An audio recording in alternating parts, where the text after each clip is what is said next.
Why, hello, ladies, gentlemen, and otherwise. What's up? My name is Devious.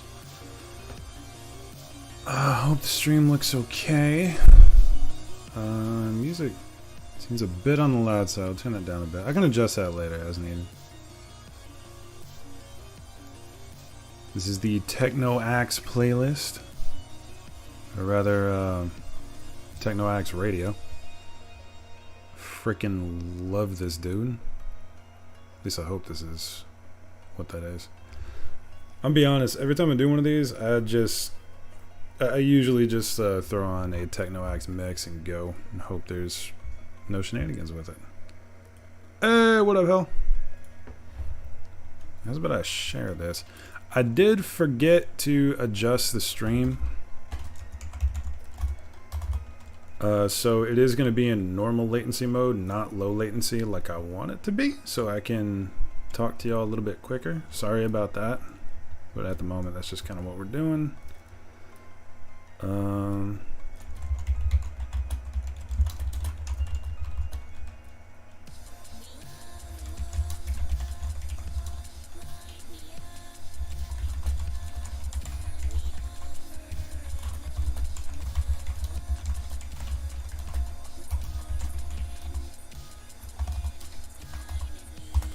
Just sharing the link around real quick, don't mind me.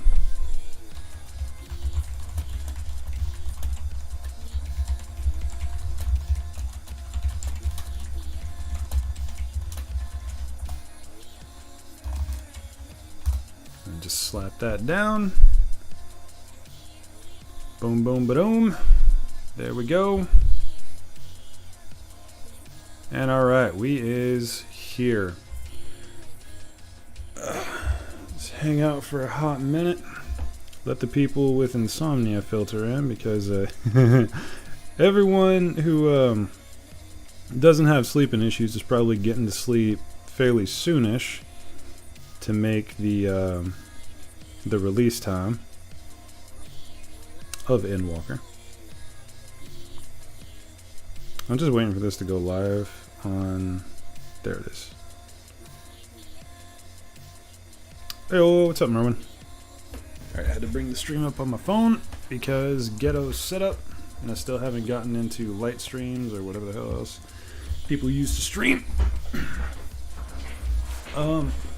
Depending on how things go and who shows up and who's feeling up to it, I might have a Hello, everybody.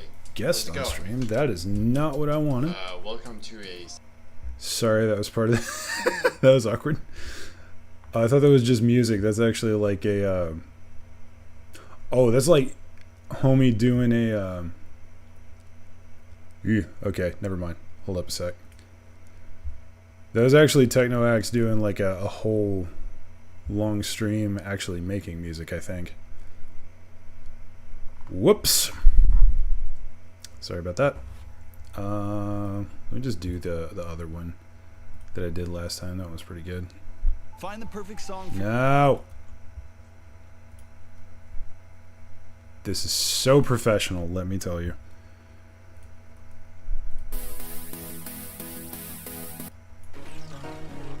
Alright. Turn that down just a touch, and then we'll have that loop, and there we go. We're ready to go. I'm just gonna parasite and lurk on streamers cap. I mean, fair enough, homie. God, that is loud. Why is that so loud?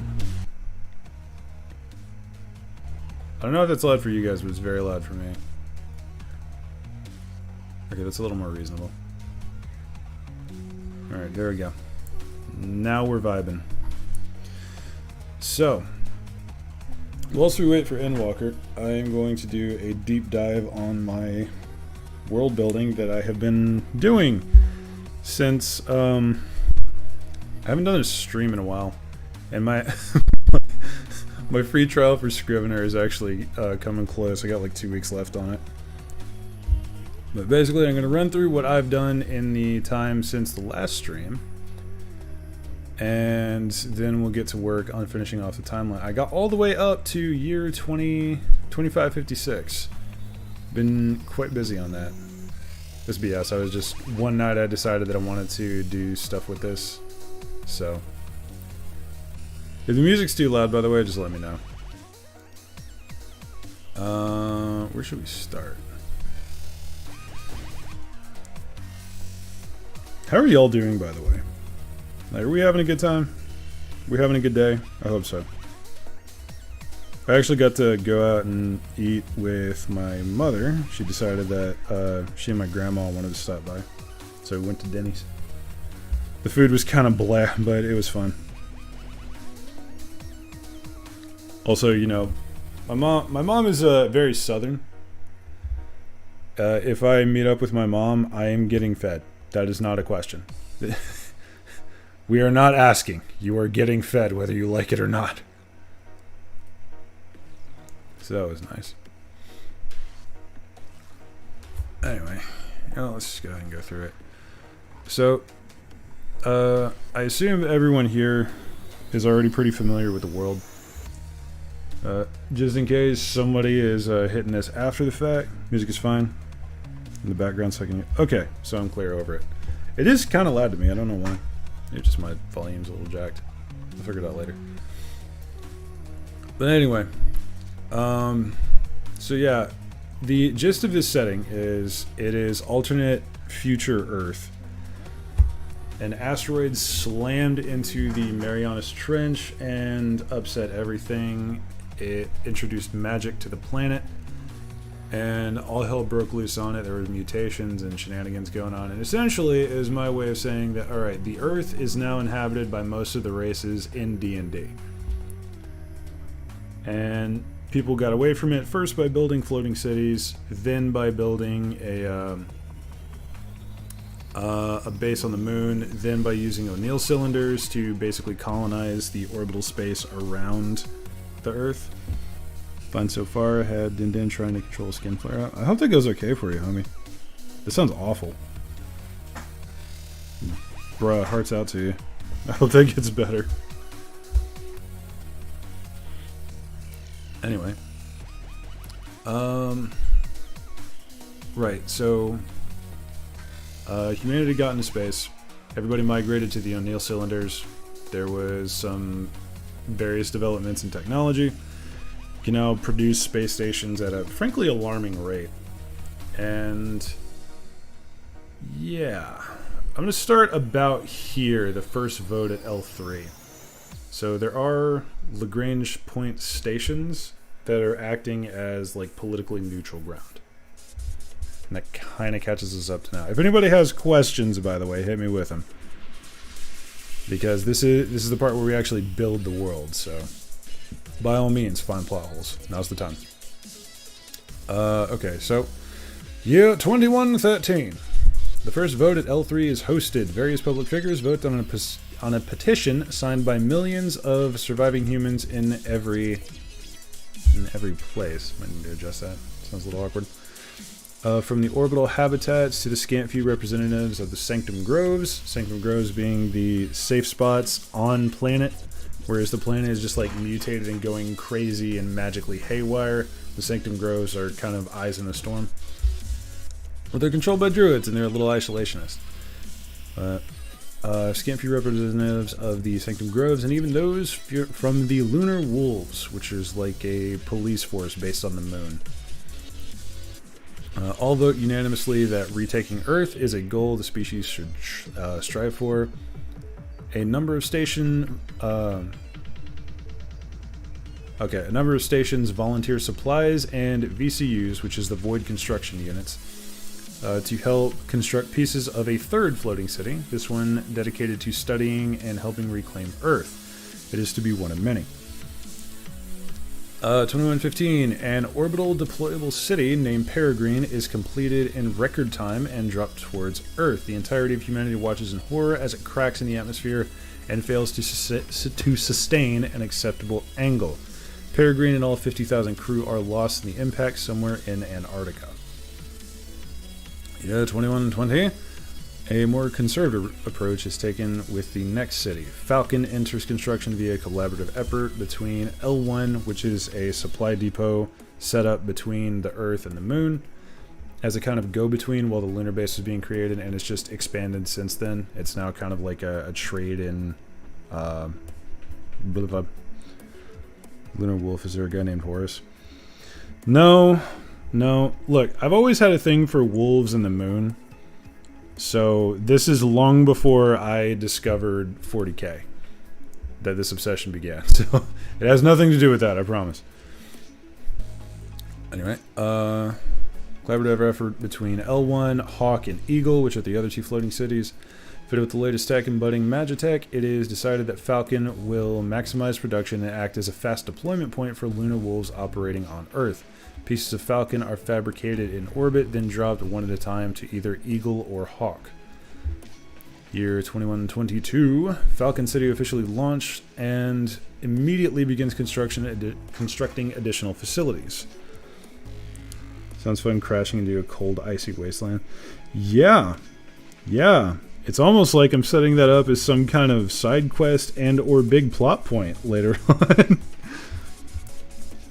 on.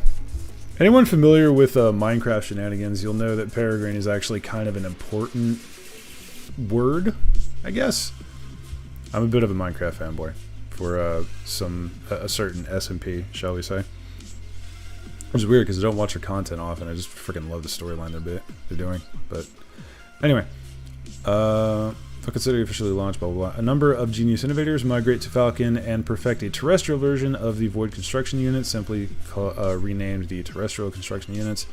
It leads to a boom in robotics use. With this new edge, each Skyhome city, which is the name for the floating cities, begins construction of another like it, sourcing materials as they float. The Skyhomes are declared sovereign land by the L3 Senate to promote representation of all entities. Falcon, followed by Eagle and Hawk, refuse support from orbit in order to help stimulate research rather than supply strain.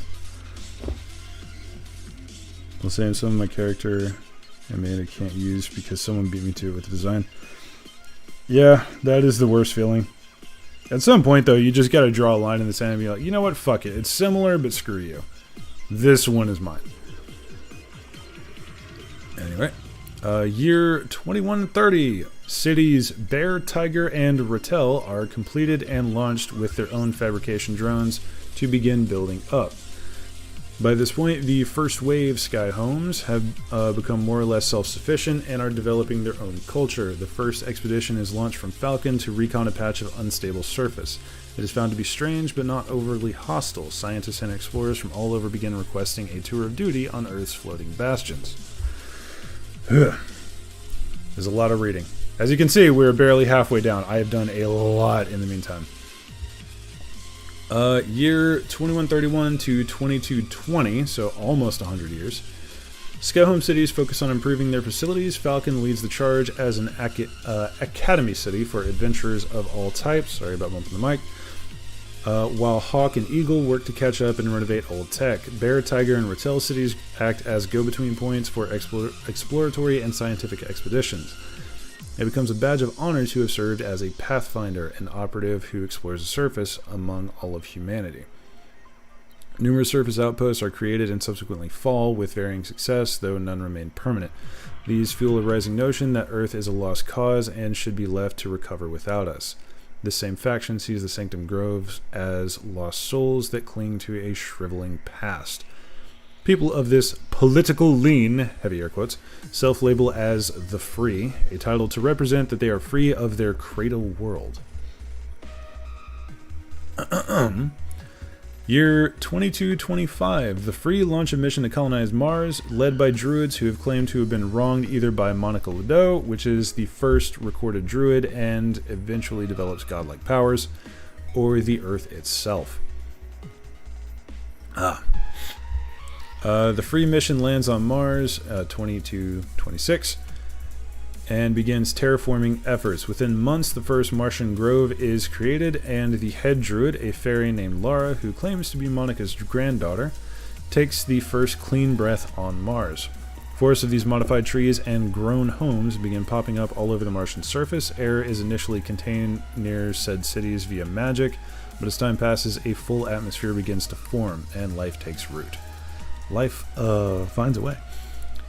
Over the next century, Mars thrives more or less without input from outside factors. And this is the last one I think that I did on stream. Then we get into the new stuff. Year 2250, the first deity is discovered when Merlin, a massive dragon who begins casually reshaping Mount Everest into a huge library. When questioned about his existence and purpose, Merlin replies that he seeks to catalog all knowledge essentially for posterity to ensure nothing is lost. A huge group of people volunteer to help with Merlin's goal, and he officially forms the Glint Dragoon Corps as a joke. They self-organize within 10 years, helped by a few Lunar Wolf elites who had run out their service, and soon become a recognizable elite faction themselves. During this time, Merlin agrees to a few media interviews as his smaller dragonborn form and shares the existence of other gods. He reveals that Monica has attained something resembling godhood, shares rumors of an unstoppable warrior wandering the surface, and tells of a mysterious gray figure that occasionally appears to those that are worthy, or some such nonsense. But a character with a red head, Treble girl with a pet mountain dragon in a post-superimposed Earth, another dimension, an ice dragon design that is long and skinny. Sounds interesting. Like, already I'm interested in that story. I'm such a lore nerd. I hear like the tiniest little hint of another story or timeline or whatever, and I'm just immediately like, lore, give me lore. Anyway, now into the new stuff. So year 2294, nearly 50 years after Merlin arises, Hawk, Eagle, and Falcon cities have become the capitals of 3 pseudo-nations, more or less a way to organize the various sky homes floating around Earth. By this point, a total of 12 such cities run circuits of the planet, dispatching teams to the surface for any number of operations. L4 and L5 facilities, which are the Lagrange point 4 and 5, on either side of the moon from the Earth looking towards it.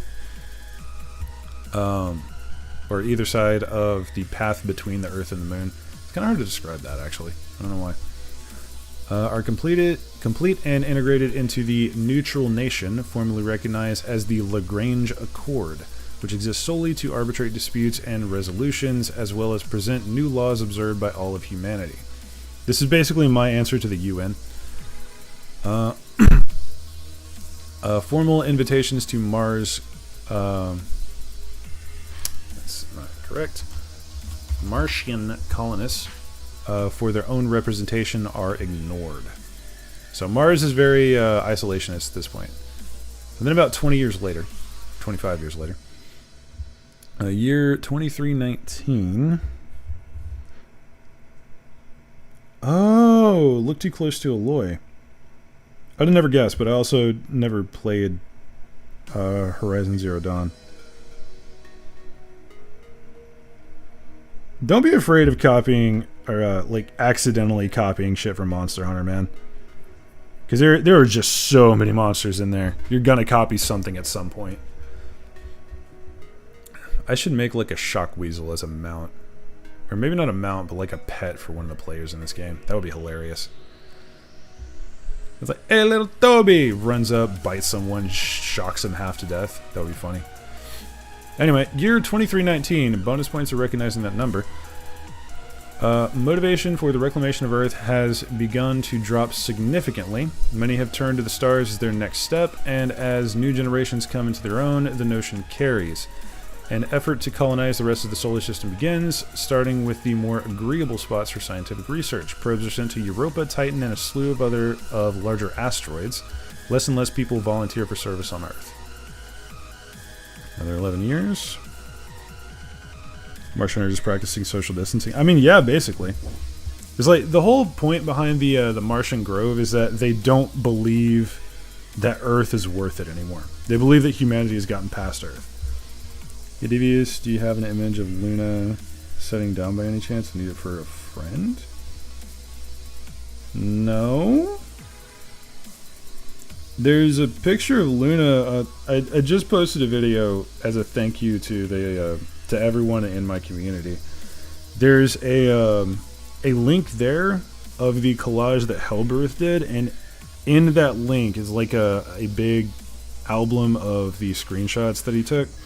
One of them is of Luna, but it's, and she's like standing. But hey, it's a picture if you need it. It's for whatever potentially nefarious purposes. Thanks for stopping by the way. I completely lost where I was. Right. Year 2330. The Free attack a Reclamation Alliance vessel that strayed too close to Mars. Their ships are all organic to some extent and sport mostly magical weaponry. The vessel, an exploratory ship with 6 crew bound to study Europa, is destroyed and all hands lost. Mars sends a message to the Alliance. Mars and all of the space around her are off limits. Invaders will be destroyed mercilessly. In the interest of avoiding an intersolar war, the Alliance votes to simply honor their terms. Quietly, hatred of Mars begins to simmer, and Europa's lost becomes its rallying cry. Someone mentioned that I needed a little bit of conflict, so here we go. We're pulling an Expanse. Year 2358. After numerous attempts, permanent settlements are landed and maintained on tens of solar bodies. Drilling begins on Europa and Titan to see what's under the surface of all that ice, and that is only the beginning. Asteroids of all sizes are under construction for habitation or production. More probes are launched every year. True to their word, Martian forces ignore anyone who does not prod their borders. 2380. An escort of that reads a little weird.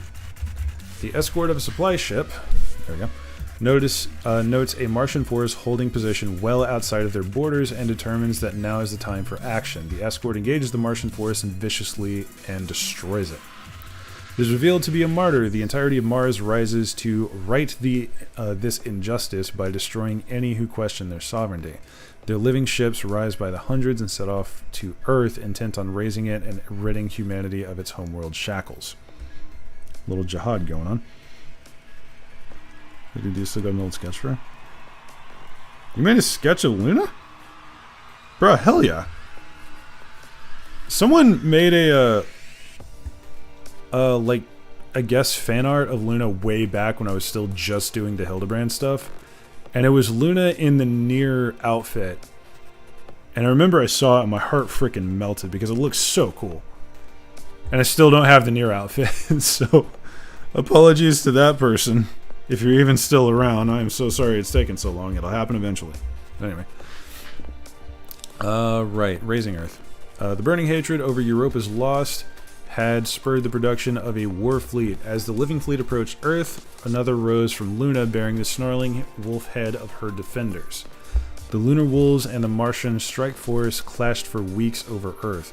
While the Martian ships were superior, the savagery of the wolves and their generations of built-up combat experience gave them the edge. After nearly a month of harsh fighting, the Martian ships limped home empty-handed. And the redhead. Oh, okay. Hey, what's up, Christian? Merwin, if you want to draw Luna, by all means send it, but I'm not going to ask you to. I'm not going to deny art of my character. Here to support? Thank you, homie. I appreciate it. Like, really, every single person that shows up here, I do appreciate it. Because I would like to stream a lot more, but I kind of want people to actually show up to them, you know?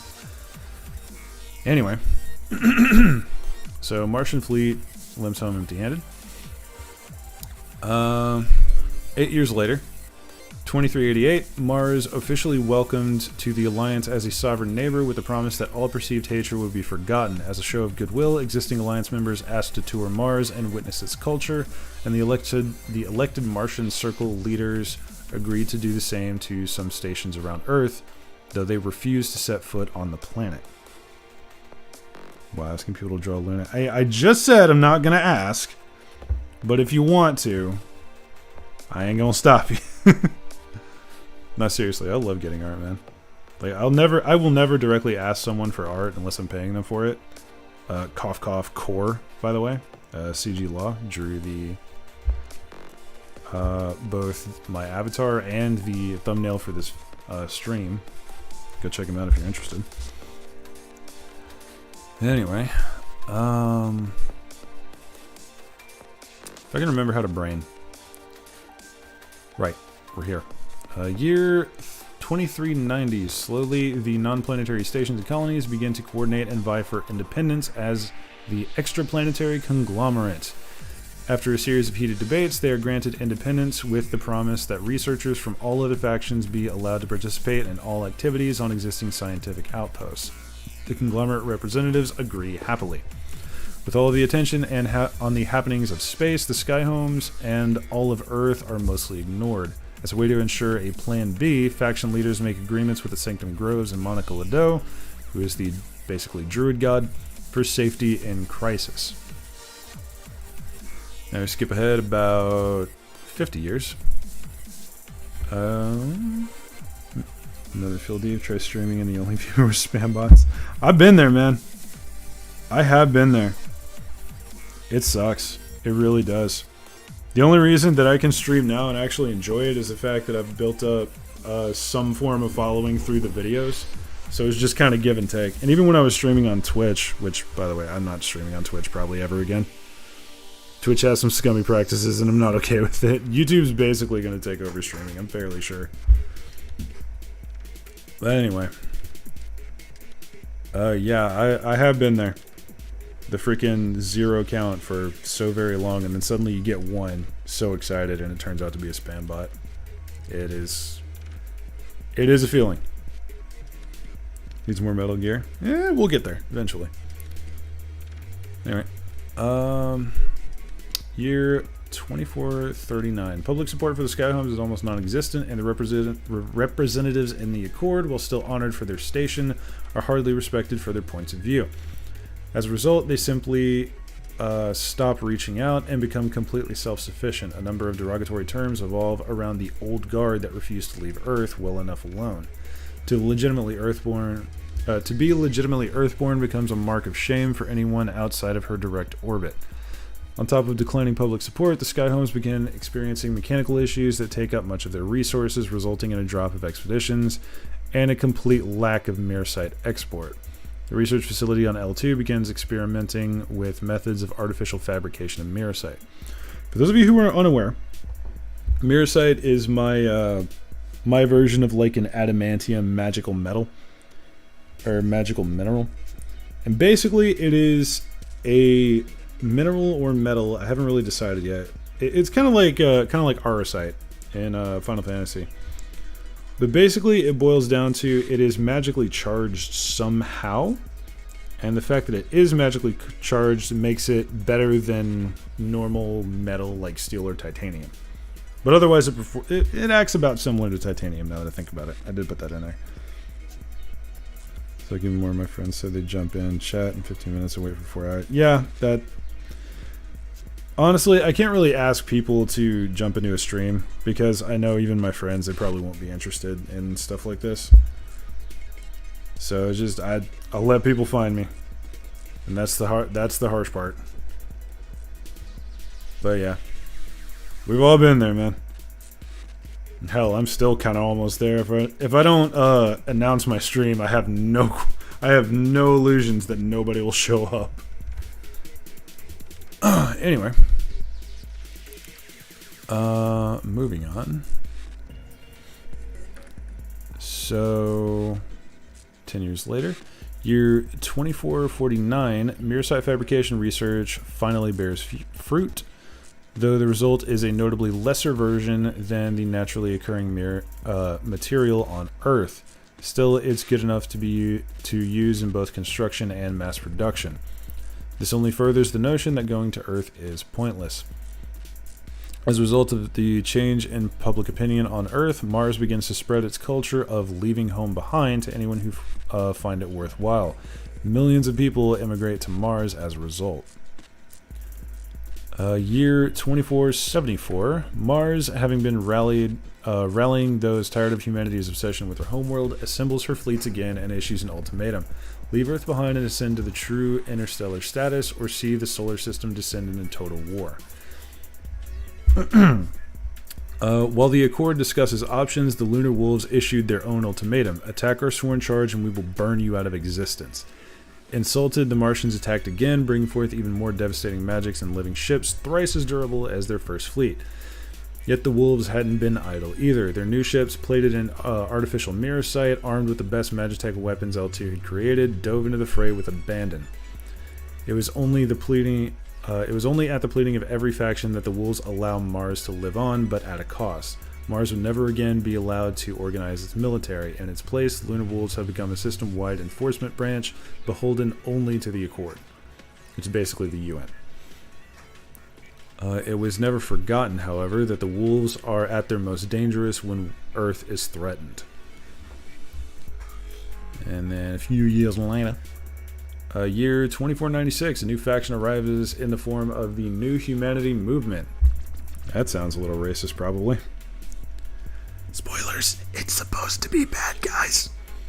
An extremist group dedicated to excising Earth from human history. They operate similar to terror cells, occasionally striking at pro-Earth corporations or Lunar Wolf outposts and parades. A few years later, year 2503, another new faction from both Mars and Earth druidic circles, called the Circle of the Void, declares its intent to reset the solar system. They believe that humanity is unnatural and removing ourselves from the system is the only way for things to properly heal. They are less extreme than the NHM, but equally fervent in their beliefs. Year 2515. Progress on extraplanetary habitats proceeds apace with new volunteers to every station coming in by the hundreds. Meanwhile, Mars becomes a creation mecca as most skilled artisans are not interested in working in space. Most skilled artisans not interested in working in space gather to ply their trade with Mars's abundant materials. It's discovered that Mirosite production on a planet... Mirosite production on a planet somehow results in more potent material than in space, though still not as strong as that found on Earth. Specialist Miromancers crop up as combination artisan and performer, able to almost sculpt the material in real time. To this day, no one has managed to successfully use Miromancy on any material from Earth. Upon this discovery, Mirosite production is attempted on Earth with similar results as that made on Mars. However, Earth-made Mirosite is resistant to Miromancy, similar to its natural counterpart. So, to whoever recommended we do the Miromancy thing, I think that was Hell, I put that in, because I really do like that idea. But it is going to be a sort of Mars-specific sort of thing. Maybe Mars in space. But now we're at 2556. Props to anyone who recognizes that year. And now we got to continue a little bit because I want to get at least another 100 years. I want to be somewhere in 2700 to 2800 as the starting point for the campaign. So, we've had our big war. Kind of need more things to happen. Let us scroll through the notes.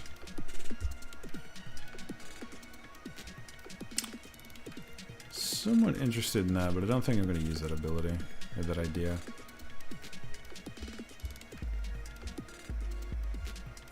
I could make a cult based around the Ark.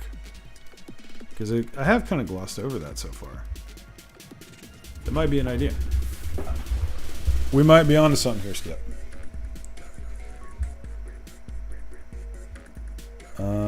What am I doing?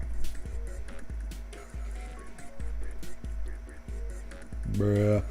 1 second. Okay, there we go.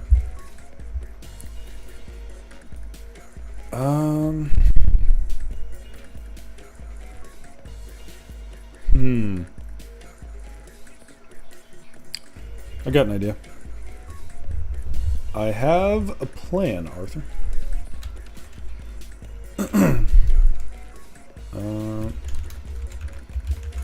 Skyhome Nations receive series of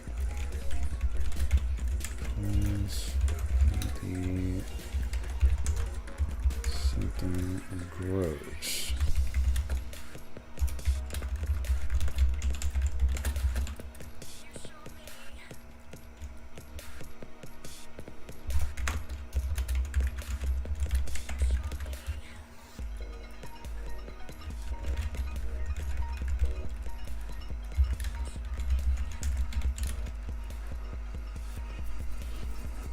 introducing some conflict on Earth. Fun times.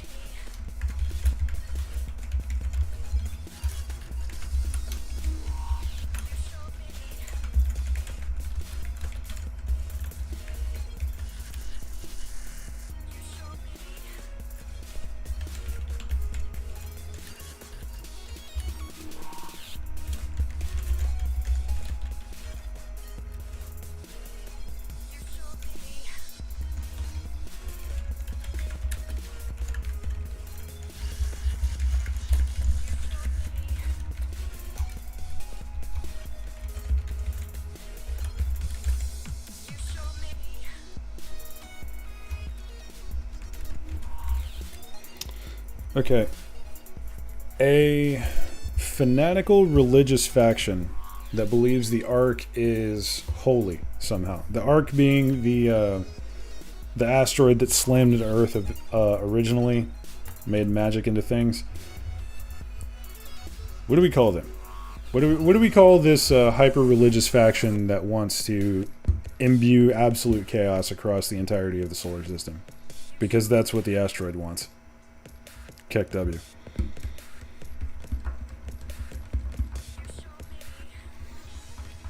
Anyone have ideas? Oh boy. My coffee's doing weird things.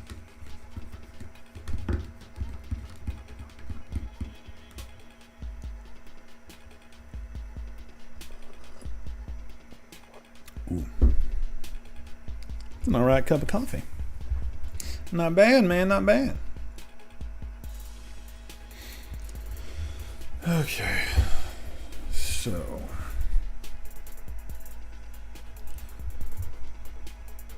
Now let's just be real simple with this.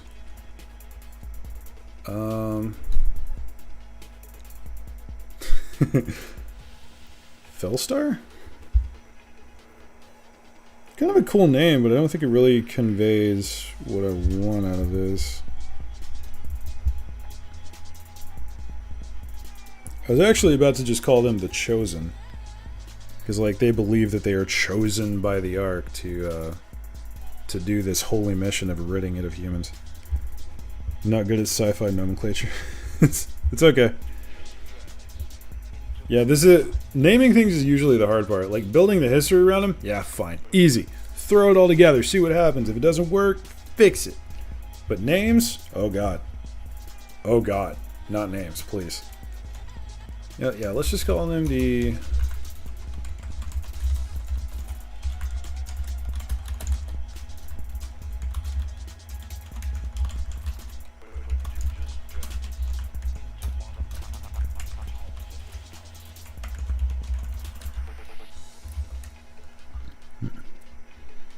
Anarchy among the stars. Okay, that's a little on the trolly side. Funny though. Anarchy spelt that way.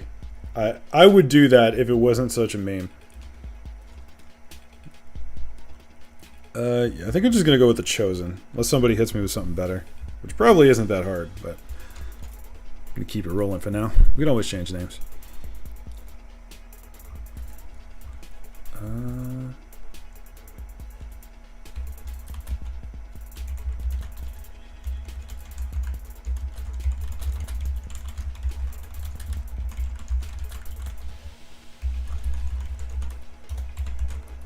There we go. How about the chosen child of X Star? I mean, like, the Chosen or the Chosen of the Ark. It's kind of more or less what I was thinking. It seems to work.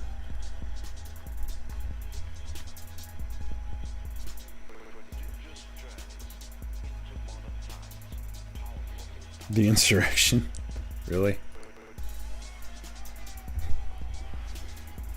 I think I'm going to stick with Chosen for the moment.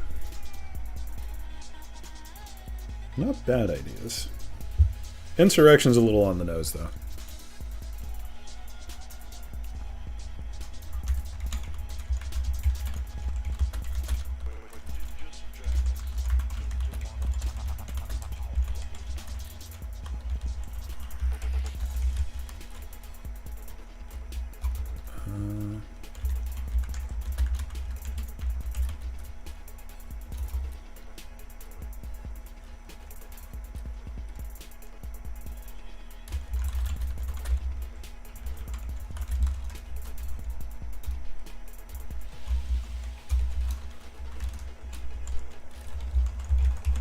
There we go. Okay, so 2556. The Skyhome nations receive a series of distress calls from the Sanctum Groves. They've been attacked by an unnamed faction that seems bent on sheer chaos. Not long after, every Skyhome experiences an armed revolt of fanatics. Though quelled, their testimony haunts those living on the cities to this day. The Chosen claim to be handpicked by the Ark, the asteroid that hit the Marianas Trench centuries ago, to allow its divine will to spread throughout the planet and her people. Their singular goal is to eliminate all forms of order or artificial presence on Earth in a bid to appease the Ark somehow. How's that sound, guys? How you doing today? I'm doing good, Austin. What's up? Also, do you remember that Mr. Fluffles is going to be in charge of the black market? Yes, I did. I haven't touched too much on the black market yet. I was saving that for later. But yeah, I do remember... I'm going to regret this until the end of my freaking days. But yes, I do remember Mr. Fluffles. I am very well aware. Trust me. That knowledge is not going away anytime soon.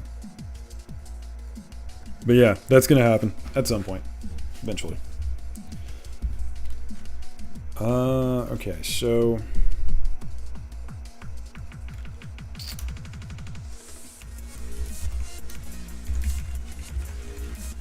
Do...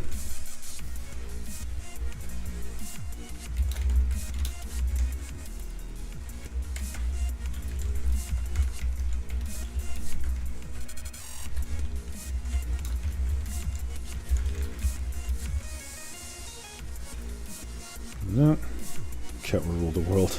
Not if I have anything to say about it, and I do!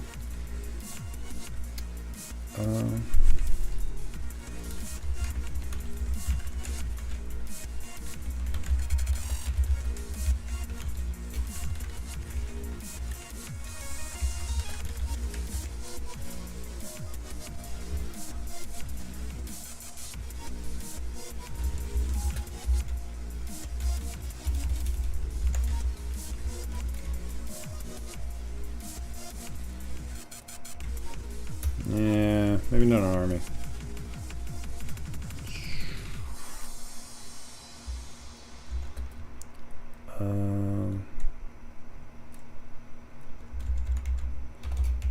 Nations.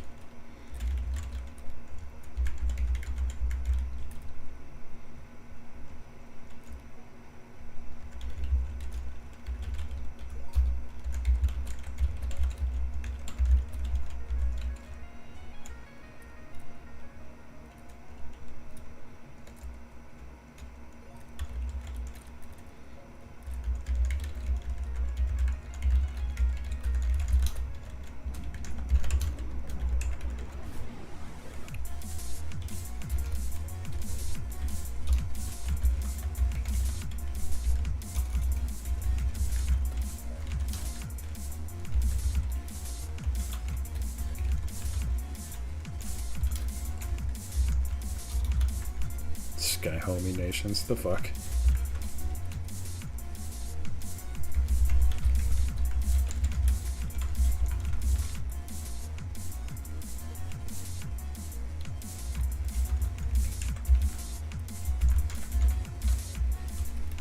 Okay, so in response to all of this happening, the Skyhome nations form independent groups that will act as private armies and begin strengthening ties with the Sanctum Groves. As per their agreement with them years prior, the Skyhome nations honor their end of the bargain and offer protection in crisis. Now we are up to the next tier. I mute just in time to hear I remember Mr. Fluffles. Yeah. Remember to buy the program you're using. I have not, but I do still have 12 days left on it. And yes, I am going to run that out as much as possible because I want to get to my birthday before I buy this shit. Hopefully I will actually have some money then. Because I am running a little short at the moment. But it's okay. I'm actually going to be running even more short because on the 6th, I got to go get some fillings put in, and that's multiple hundreds of dollars. Fuck my life. I thought I was done with cavities. I've been brushing my teeth like a fucking madman. But apparently it's not enough. I drink too much coffee, clearly. I say as I take a sip of coffee. Anyway.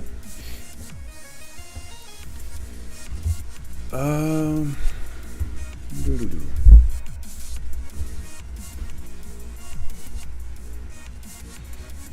This is gonna go ahead and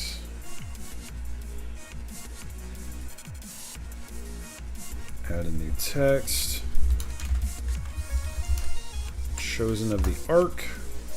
Have them in there. These are all of my faction cards, by the way. Get to those eventually. Here, Steve. Yeah, no. Just mark it in your calendar or something so you don't forget. It tells me every time I bring it up. It'll be fine. Is there a plan in year for the world building, like year 2700 or something like that? I'm planning actually for either 2700 or 2800, somewhere around there. I was actually originally planning for year 3000, but that's a little bit too far off. So we are closing in on the end game here, because I want, now that I've brought him out, I'm thinking I want the Chosen to be like the primary antagonist, heavy air quotes, as this kind of almost amorphous insurgency that is just everywhere and causing havoc.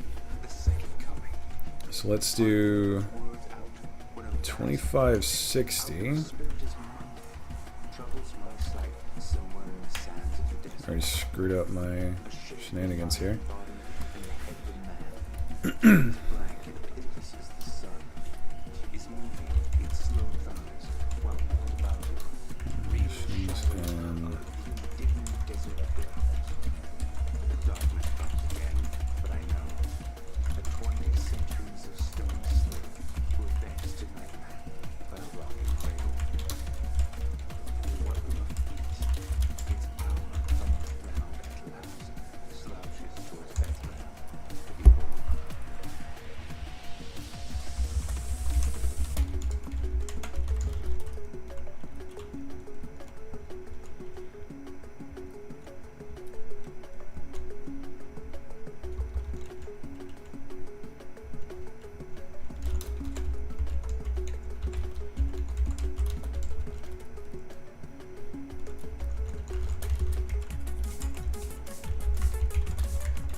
Was it L2 or L1 that was my supply hub? Hold on.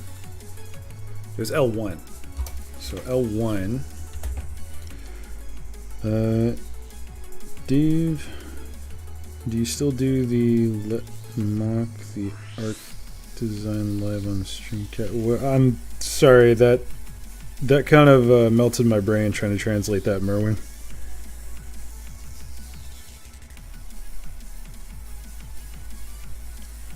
Can you clarify that? Because I legit cannot translate that into a coherent sentence. It probably is. I haven't been on the sleep deprived side, gonna be honest.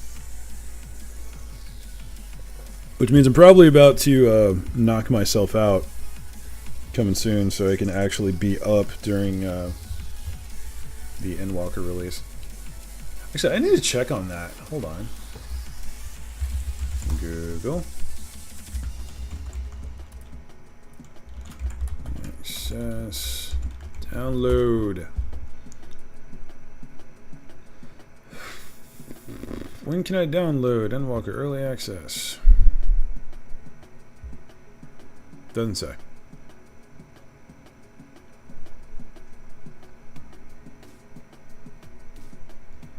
Does anybody know when you can start downloading the thing? Hey, give me my drawings so you can walk us. Oh, yeah, if you want to DM it to me, sure. I reserve the right to put it up on stream, but I mean, I'll take a look at it.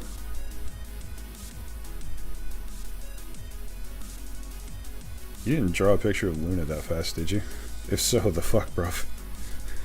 Why are you like this? Well, I mean, I can't really talk because I throw out short stories in about half an hour sometimes.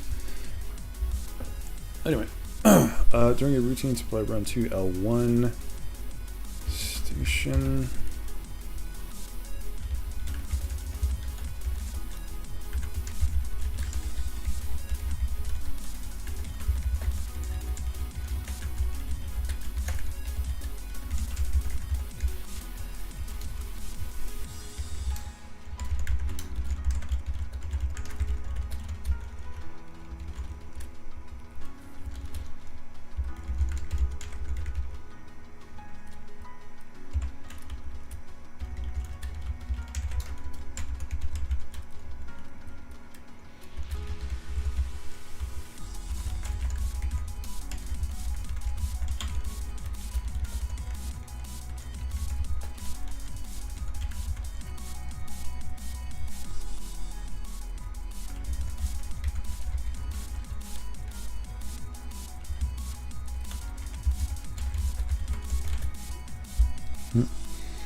If you do decide to stream Endwalker, I'll probably tune into that so I have something to listen to. I think the 24 maintenance ends at 1 a.m. PST.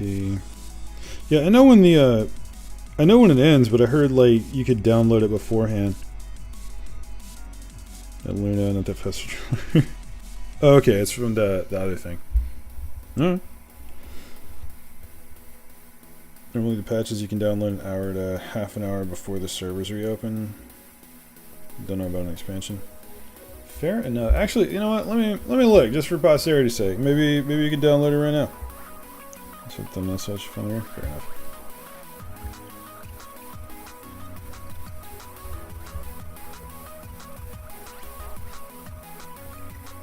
No, wait a minute. Okay, hold on. No, wrong button. Not what I wanted. Not what I wanted. There we go.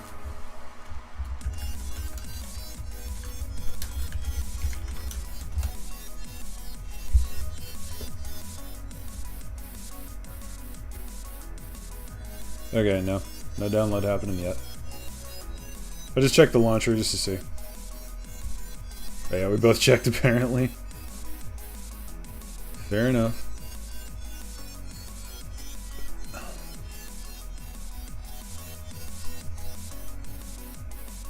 It's pretty cool, Merlin. I'm not gonna pop that up on stream. I really don't think that's too close to Aloy though. Like really, I think you could have gotten away with that.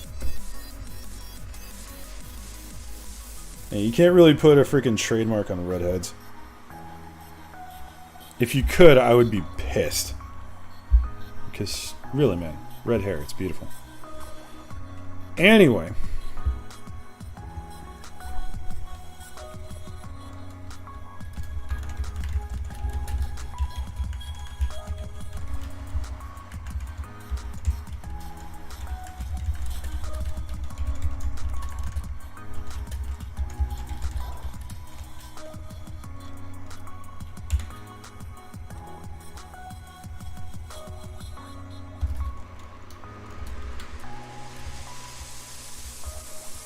Do 25. I think 25.75. So excited to jump in Endwalker. Same. I cannot wait to try out Sage and Reaper, which is probably what I'm going to be doing on launch day. I'm not going to get straight into the story. I don't want to do that right away. I want to wait until there's like some stability to the servers so I can just record all the way through, you know? Which probably isn't going to happen, but hey, whatever. Yeah, I really do think the first thing that I'm going to do is I'm going to take probably Sage straight into Palace of the Dead.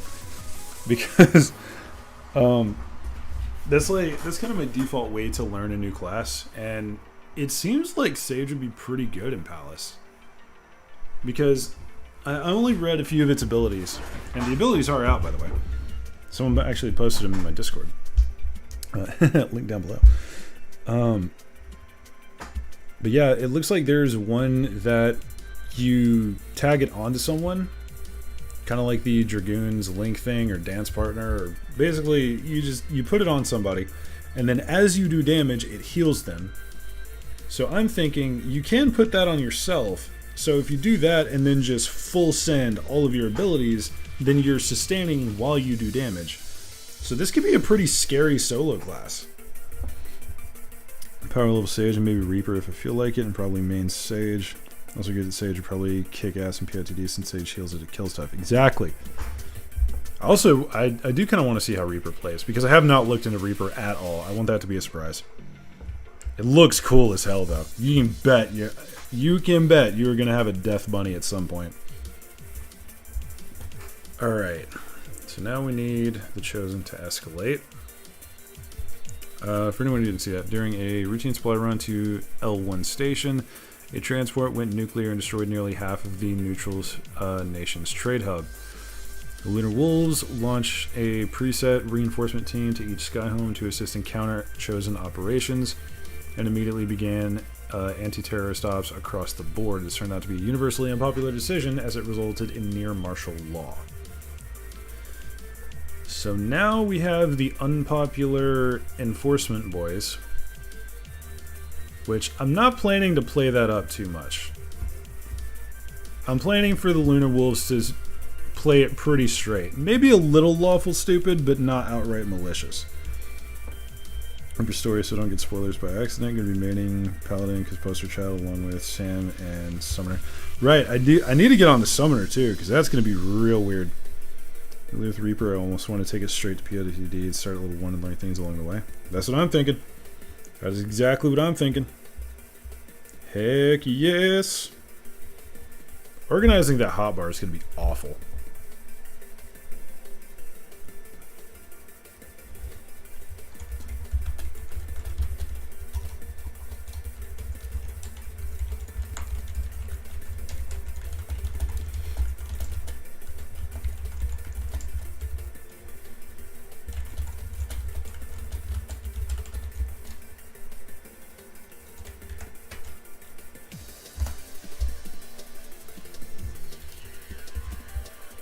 Sorry, just sending DMs to a couple of the boys! Because at 70 it's going to be a nightmare. One moment.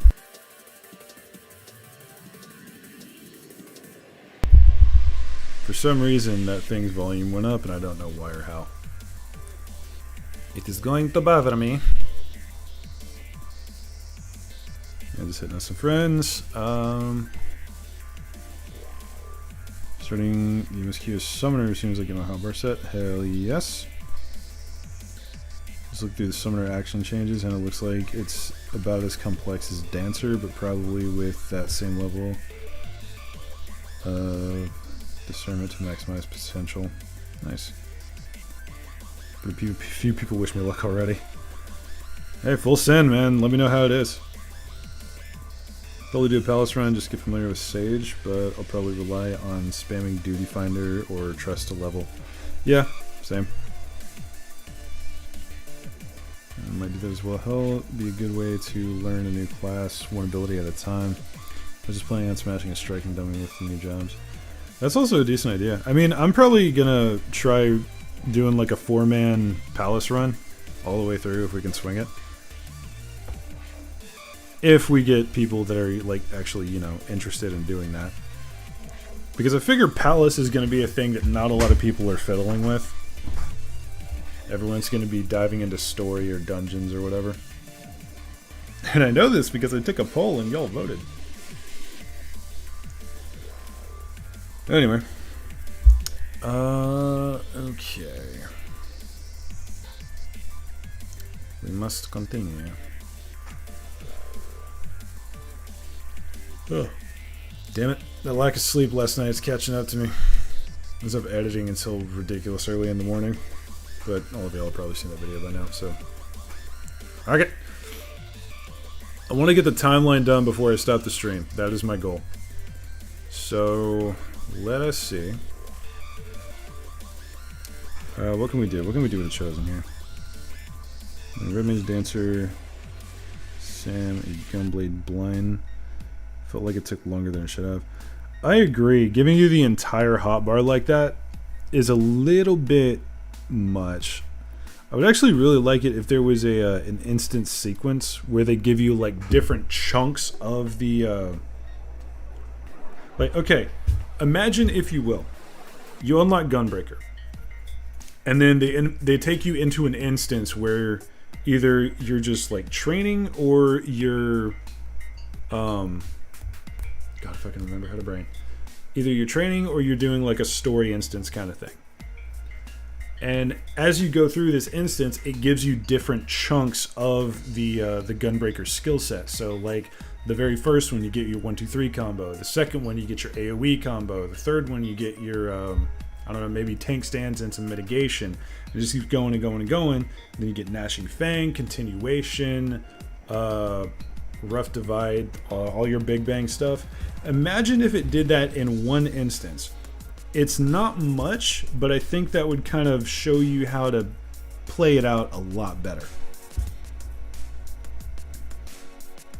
Join in on the 4-man Palace run, but I'm not on Crystal DC. Damn. I just had to change that at some point. Hey, you are welcome here if you ever want to hop over. Honestly, I don't mind helping with POTD or Heaven on High since I never cleared it. Got to floor 170 or something in POTD before party wives. Yeah, I'm still looking at doing a Necromancer run, dude. Like I've gotten up to level 154, I think, and you could see it on one of the past streams. And then I died because I didn't have abilities, I didn't have items, and I was up against something that reflected damage playing as a machinist. So basically, Yoshi P just decided, like, nah, you're not getting it this time. Alright then, fair enough. So anyway, it's a bit cringe, I must admit, but it's okay. I've actually been thinking of taking Ninja in there, because it is basically a pseudo melee ranged class. But that one's a little on the end, I suppose. Okay, back to world building, because I do want to finish this, and I can feel myself losing brain cells. So 15 years after the initial hit.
If you do take Ninja, you can open chests while hidden, although I've been forced out of stealth a few times, so that's something to watch out for. Yeah, I know there's some anti-stealth mechanics. But Ninja would be more of to have like the ranged stuff, as well as a little bit of stealth utility. It's not just for the stealth utility. It's also just a good damage class. Whatever else happens, I have turkey soup and homemade biscuits. I'm content. I would be too. That sounds delicious.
Actually, I don't need to look because I have places.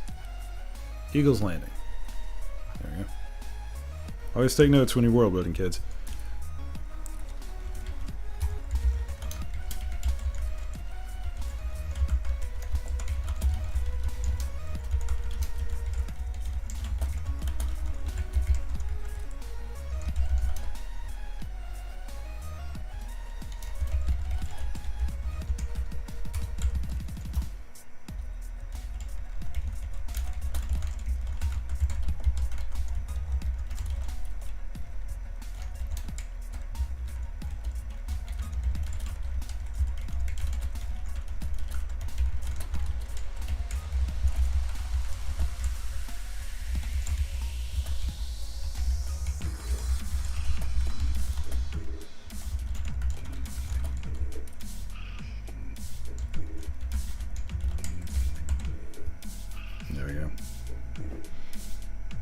biscuits isn't bread or cookie. Bread? Yes.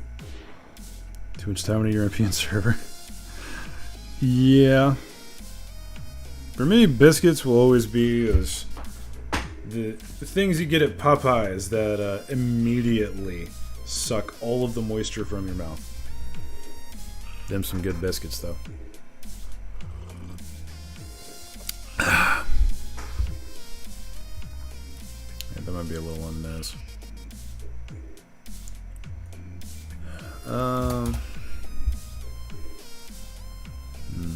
So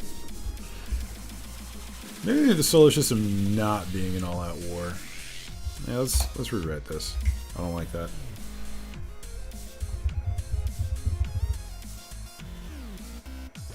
Leaving things open-ended is hard, guys. Damn. I'm genuinely trying to figure out how to sort of wrap this up. Because that would actually be cool, killing it around 2600. I see it. Those are good though? They are. They will deprive you of every bit of moisture that you thought you had, but they are delicious.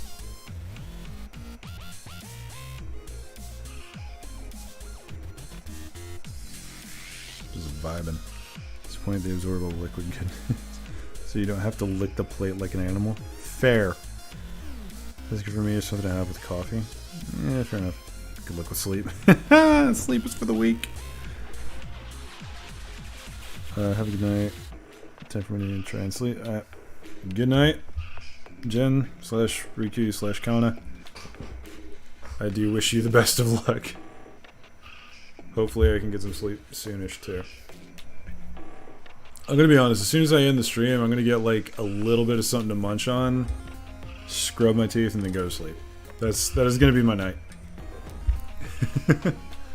Once I finish this, because I am dead set I'm finishing this before things happen. I have an idea.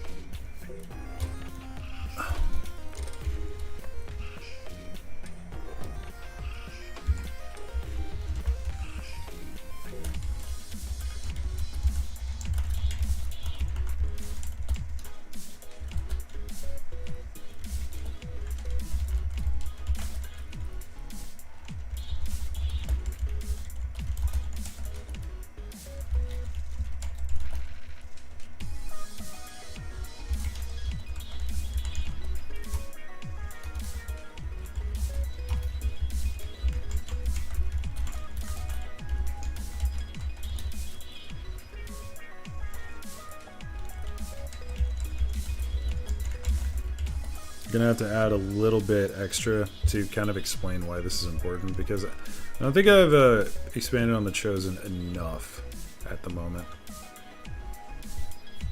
Actually, I can add that in right here.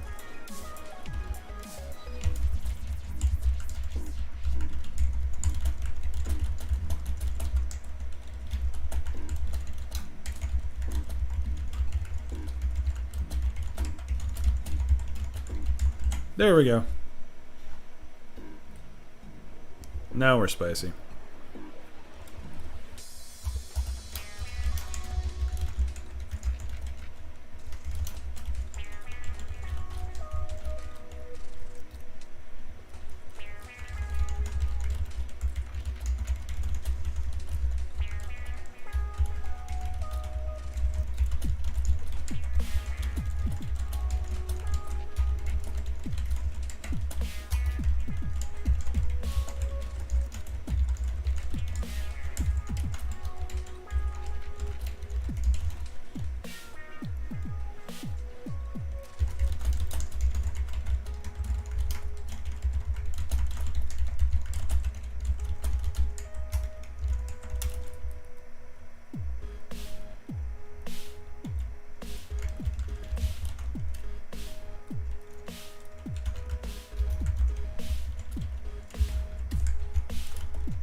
So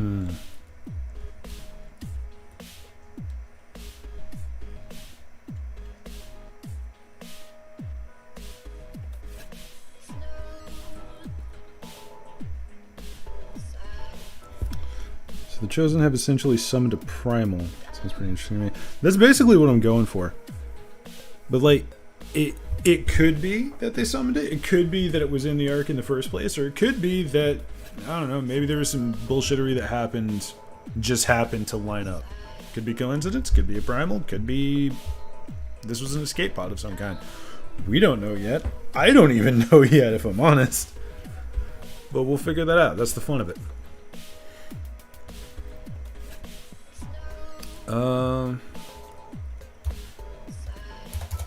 Actually, you know what? Let's talk about this. So, this is going to be a new member of the Pantheon. It is also going to be in a new faction of the Pantheon.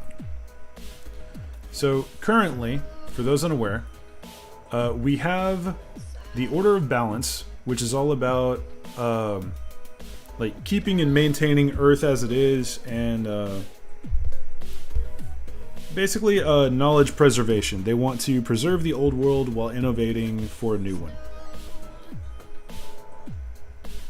And then you have the Risen, which are all about just fucking send it. They're basically Sith, but not inertly malicious. So like, case in point, Brextarian he's basically the spirit of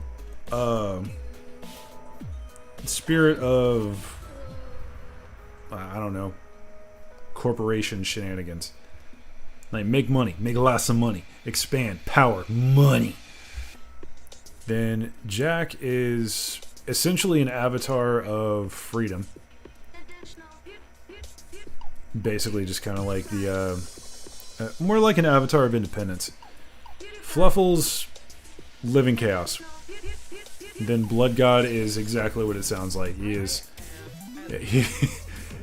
This is an entity that is full throttle all the time and will fight literally anyone. Why? Because fuck it, full send. I think it would be interesting if the Ark was housing a type of life form that the Chosen fervently worship as a godlike deity.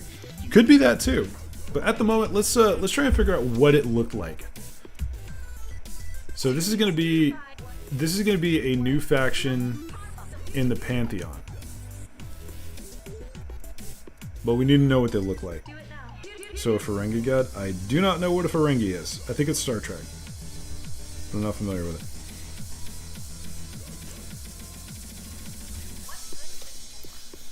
So here's the question. Do we want this entity to look very alien, or do we want it to look more humanish? Or more familiar?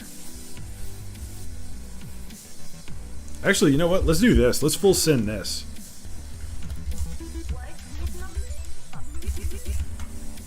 I probably spelt that wrong. How do you spell it?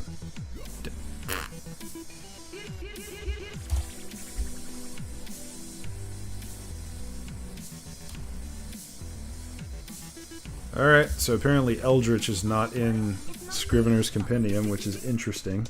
Because Scrivener is designed for writers. And you'd figure Eldritch Abomination would be a fairly common term for writers. At least in the grand scheme of things.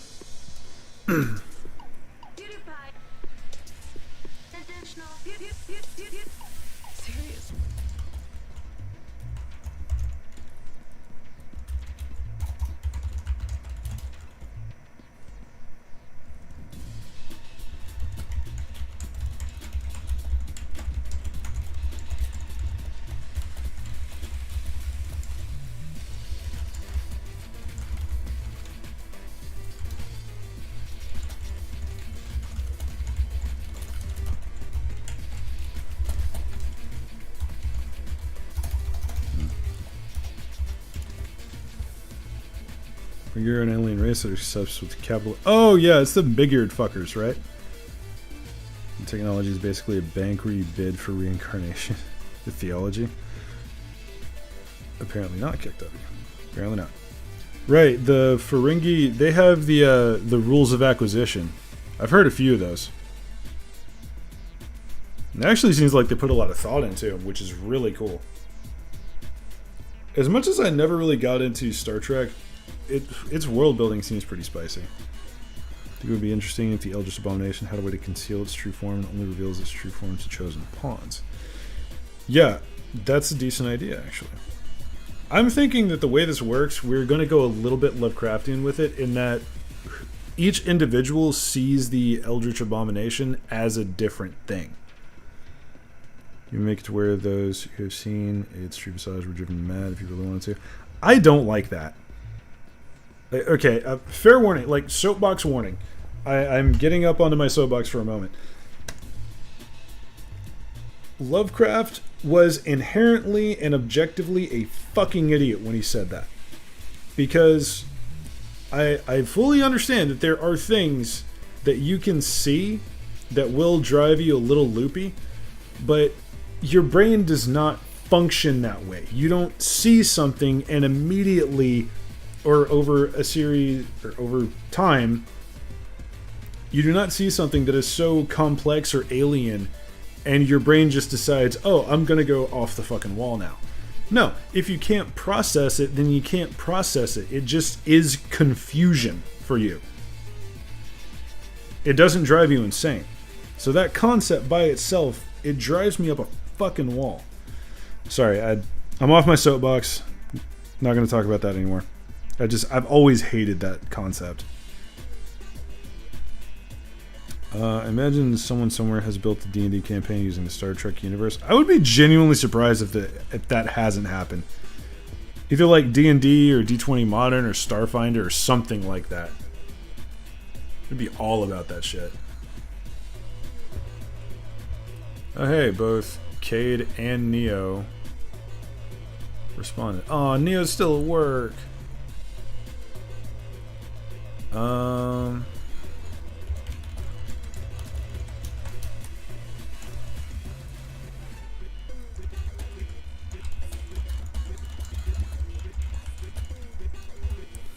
I might hop into voice with someone here in a second.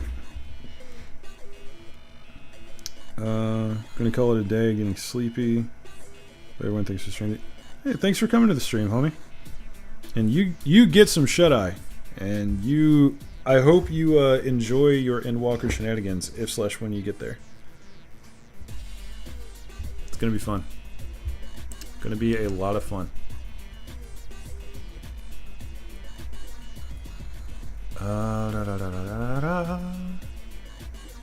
Been streaming for like an hour already. Hell yes.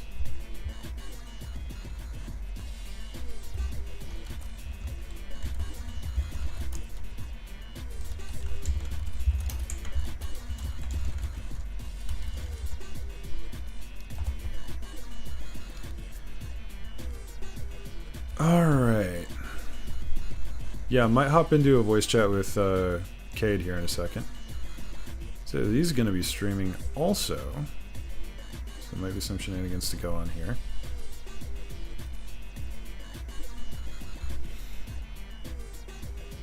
Da, da, da, da.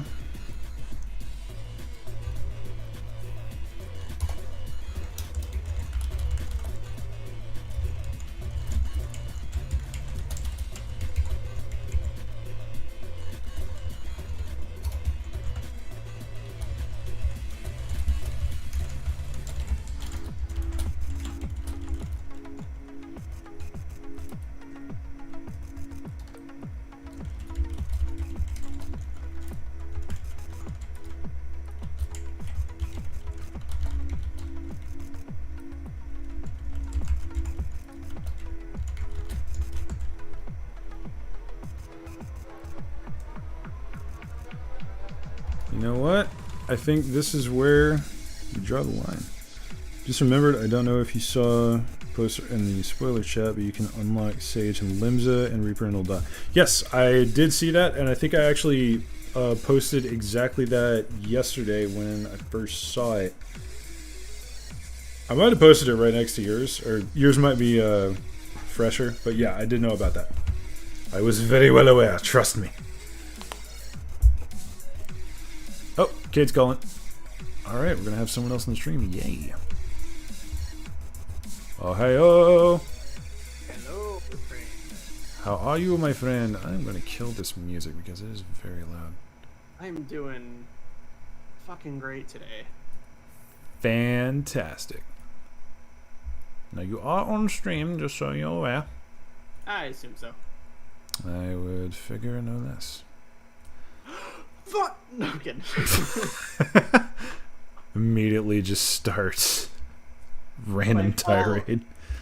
All people hear is just us Stream sitting absence here, earlier? Yes. and then out of nowhere, this screen just cuts out and says the stream has been canceled due to this, and this.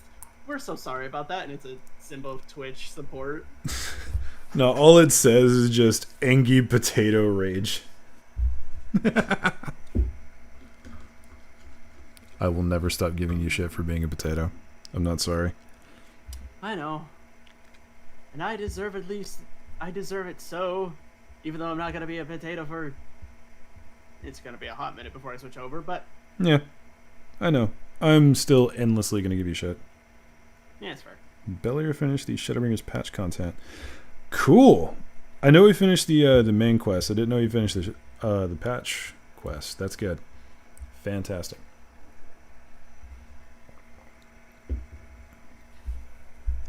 I was watching Bellier's video about like just regular Shadowbringers, like 5.0 Yeah. Shadowbringers. And the whole time I was thinking, that really doesn't sound like this man got through everything. And then he said he hadn't done any of the patch content. It's like, okay, so you haven't finished Shadowbringers. Yeah. Yeah, it was great. Anyway, would you like to assist with the world building? I mean, it's why I'm here. So, Fair. what are you on at this moment? So, I am up to year 2575. I'm fleshing out my timeline. And I'm thinking I'm going to end it, like, in the actual timeline somewhere around here / within the next 25 years. Okay. And that'll be the starting point for the campaign. So, I haven't been able to keep up with the streams as much. Is it sort of like semi-sci-fi fantasy? It is Future Earth. Future Earth, gotcha.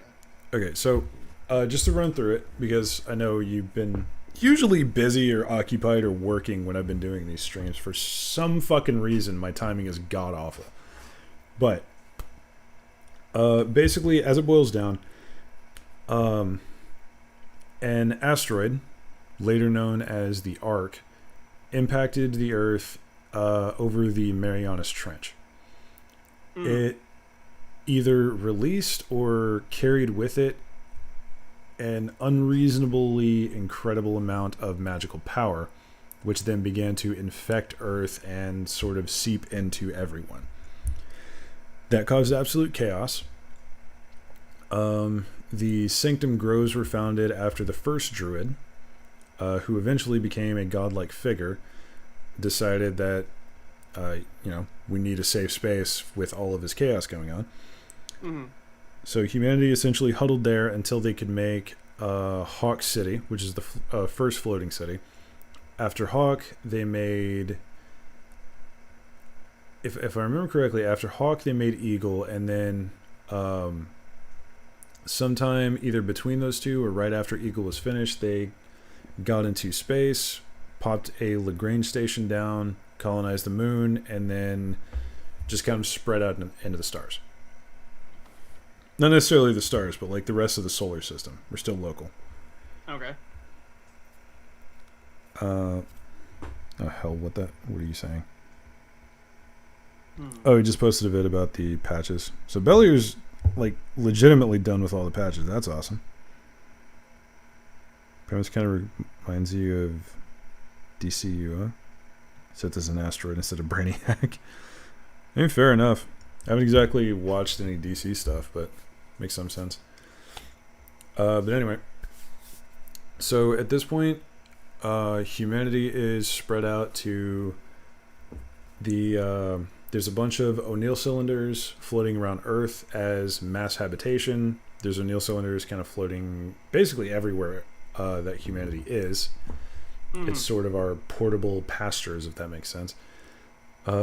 There's a thriving community on Mars that was made of a splinter faction from the Druids that decided that Earth is just done and they need to leave their homeland behind.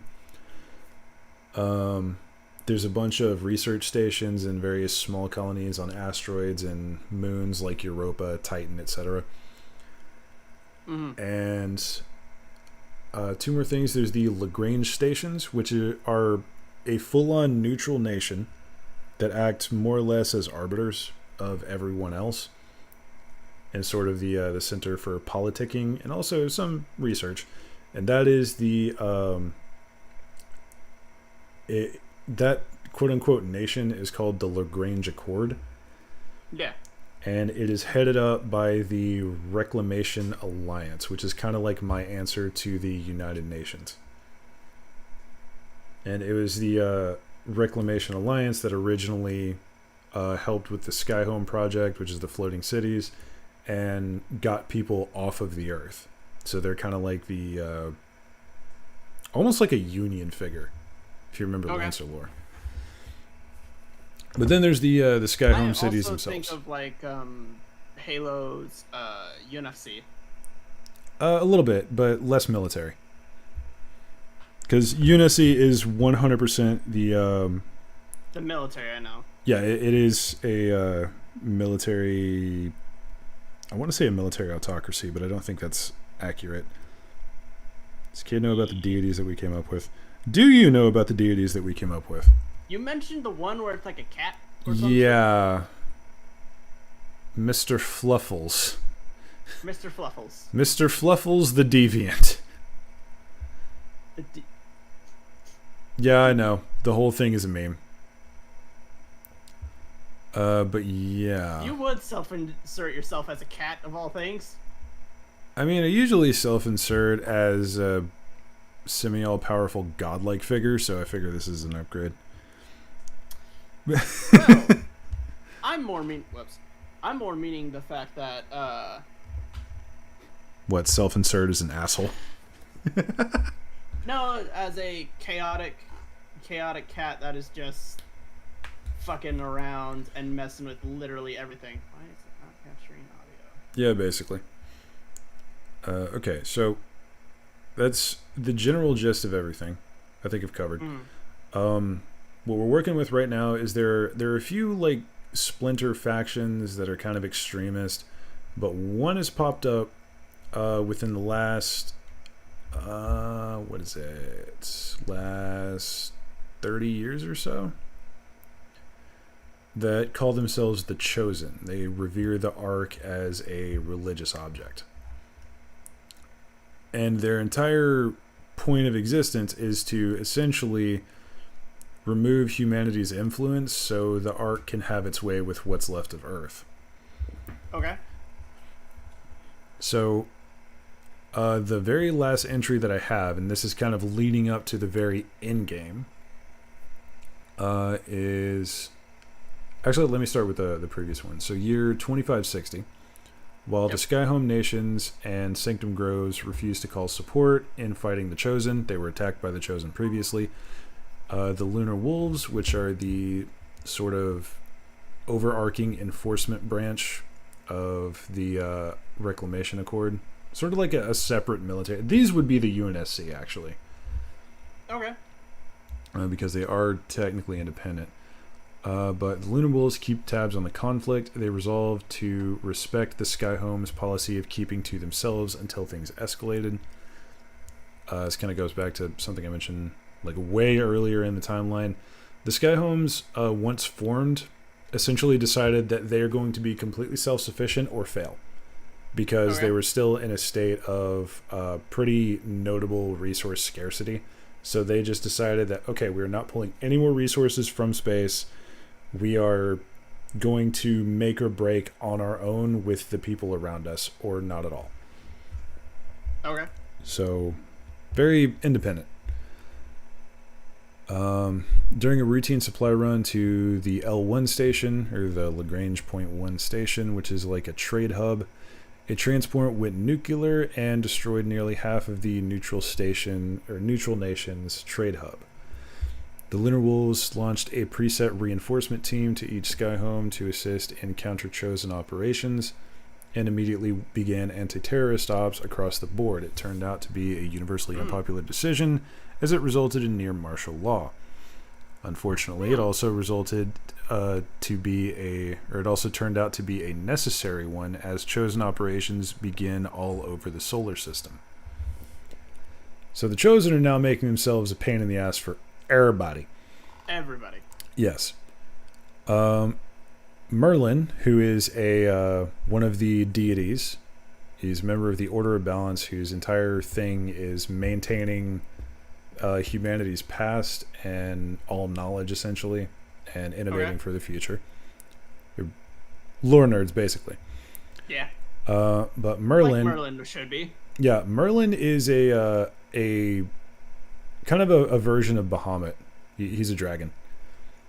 He's actually the first dragon spotted ever, way earlier on during the mutation days. So Merlin, who owns basically owns Mount Everest and turned it into a gargantuan library, calls a summit at the L3 station of the Lagrange Accord, which is the neutral meeting ground for all politicians, and attends himself, which is unheard of. The quote-unquote dragon god usually refuses to leave the surface. Once all representatives are in attendance, he describes his findings.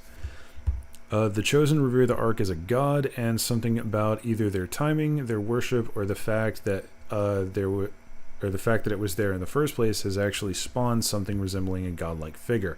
One of Merlin's Glint Dragoons, which are his sort of personal boys, I guess. Not necessarily personal army, but like volunteer lore masters, if that makes sense. But just a shit ton of lore bards.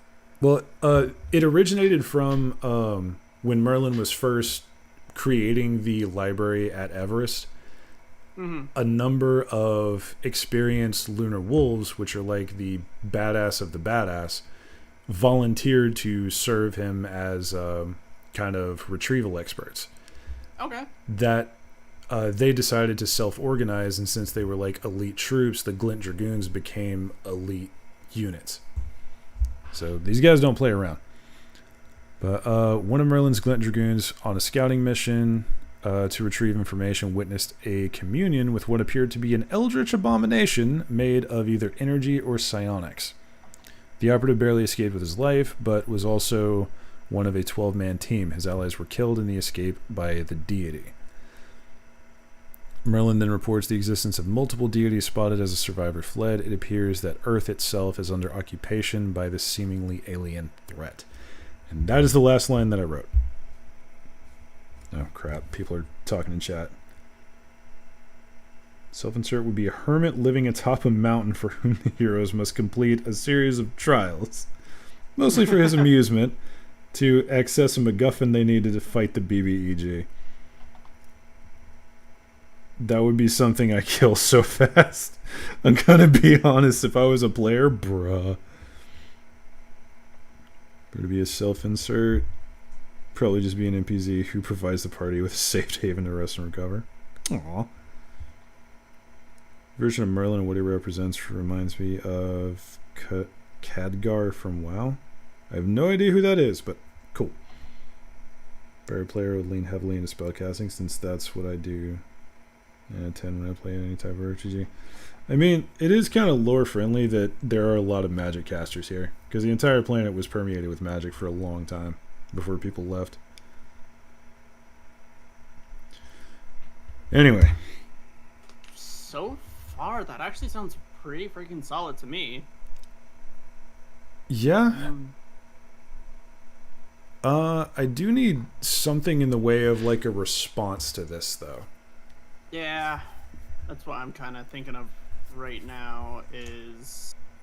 Oh, I have an idea. So, back during the early days of the Skyhome project, when, you know, Hawk, Falcon, and Eagle were the only floating cities.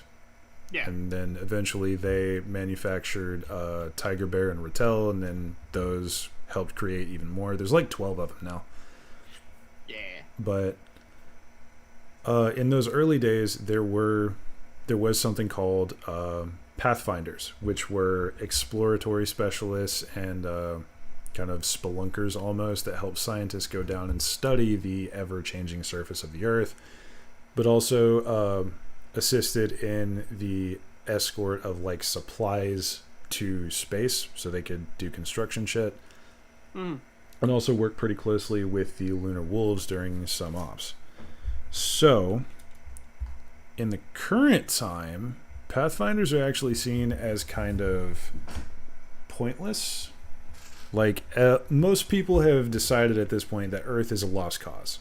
So the people there are just like clinging to a dead ideal to most of humanity.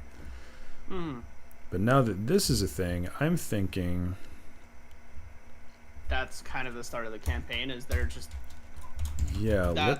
they're hired on Pathfinders. Yeah, so let's do year 2580, so 5 years after Merlin's reveal. Yep. Probably around the third year, there's a preliminary Pathfinder team that went horrible in some way.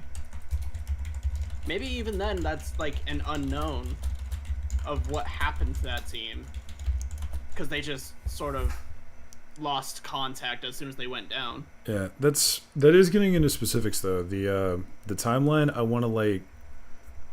I don't want to start the campaign off of the timeline. I want the timeline to be like an end off point where like okay, this is just where we're at right now. Gotcha. So what I'm at right now, the last entry that I just read you was 2575. So now I'm at 2580. A renewed initiative begins to explore and understand what is happening to the Earth. As a result, the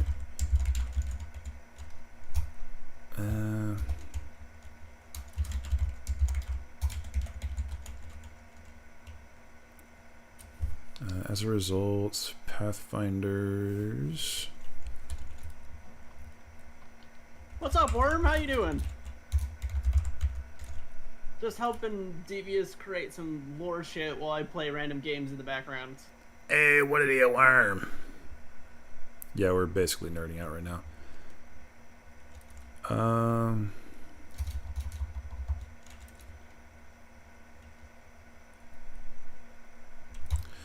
trying to find a way to basically say that Pathfinders are back on the menu, boys.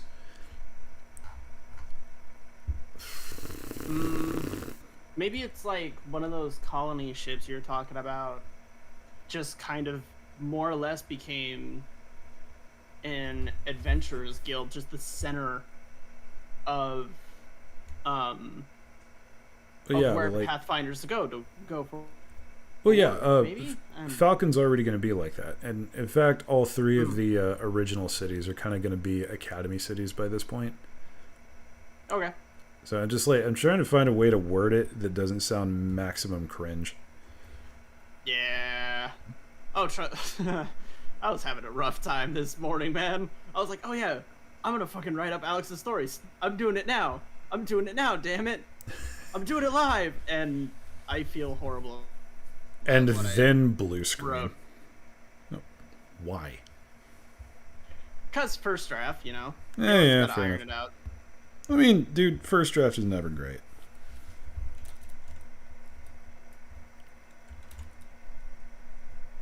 It's just how life is. How the hell do you write that? Worm, help us out. How do you write an opener to a D&D campaign that has it to where adventures are called Pathfinders, basically? You got it? I think I got it. Send it. Hold on.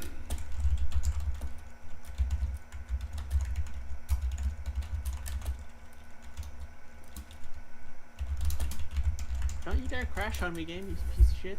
All is well. Don't you worry. Not you, I'm talking about my game. It says it's not responding, so I think it might crash. Oh, and I'm a sad boy. That's awkward.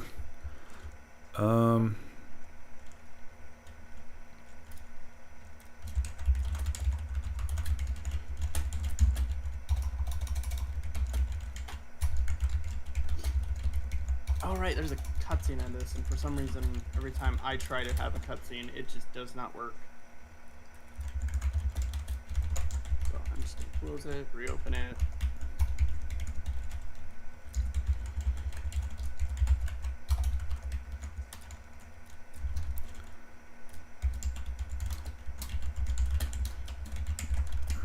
Should have just been playing all these songs in free play, since I'm not caring about the story.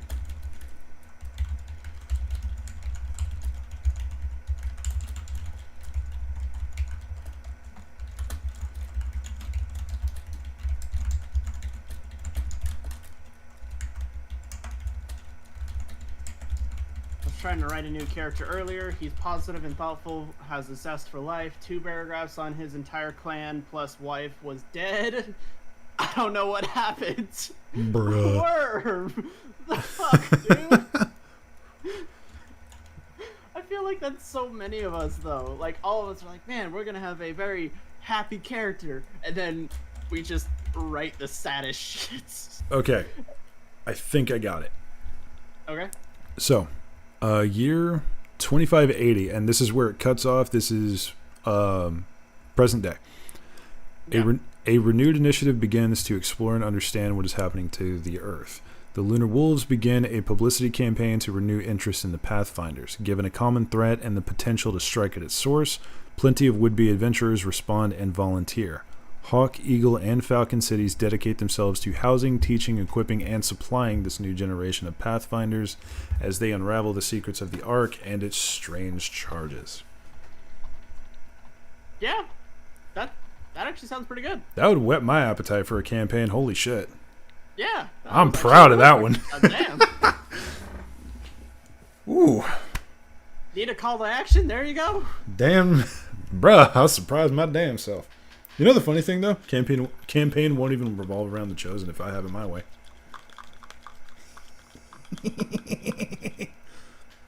Except maybe it will, or perhaps it won't. Oh god, a game to fun with Worm. I would be so happy. I'd be so down. So, for a little bit of context, Neo, me and Worm first met when we were playing, we were about to play in a D&D campaign where he was going to basically play, it wasn't that class, but he's basically going to play an astrologian in D&D without that book. I can't remember what really cool. Worm Awesome. picked, but he was just this huge fucking smooth talking, card dealing gambler, fucking straight up Gambit from goddamn X-Men. And I was so excited to play with that character, but life got in the way, and Worm had a dip. I was so sad.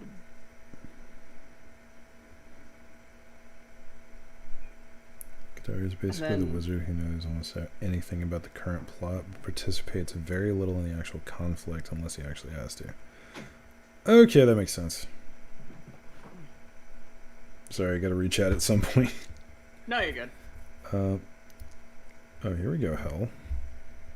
Your sad devotion to that worthless husk of a planet has not helped you conjure up a solution, and the Pathfinders you exalt are little more than mercenaries for a lost cause. I love that. That was actually a nice little villain taunts. No, that sounds like something a follower of Brixterian would say, because them's is all about progress and moving the fuck on, cutting losses when you need to. Yeah, what Worm said was, it was super convoluted, but it would have been like Voodoo Gambit. Much sad, I need to come back to it at some point. Fair enough.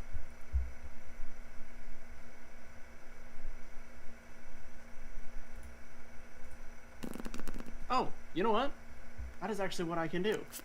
Hold up. What? I'm gonna wait until we're done with talking about your timeline and everything, but I could read you over, since Worm is here, I could read over the first draft of Alex's backstory.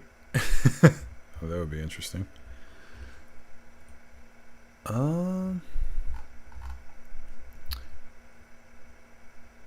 You know what? I have accomplished what I wanted for today. All I wanted was to get the timeline done, because after this, I can start building up like other places and such. Yep, cities and yeah, I still got all the sky homes to build up, and I only have 6 of the 12 at the moment. Oh, well, that's still progress. Yeah, well, I mean, I've had those for a little while, but getting the timeline done now, I can really focus on the nitty gritty of the world building, so that's nice. Mm-hmm. But yeah, that's more or less done. I do still need to think of a couple of important O'Neill stations, but those are more or less just kind of, well, like I said, portable pastures. Yeah. Factions need a little straightening out.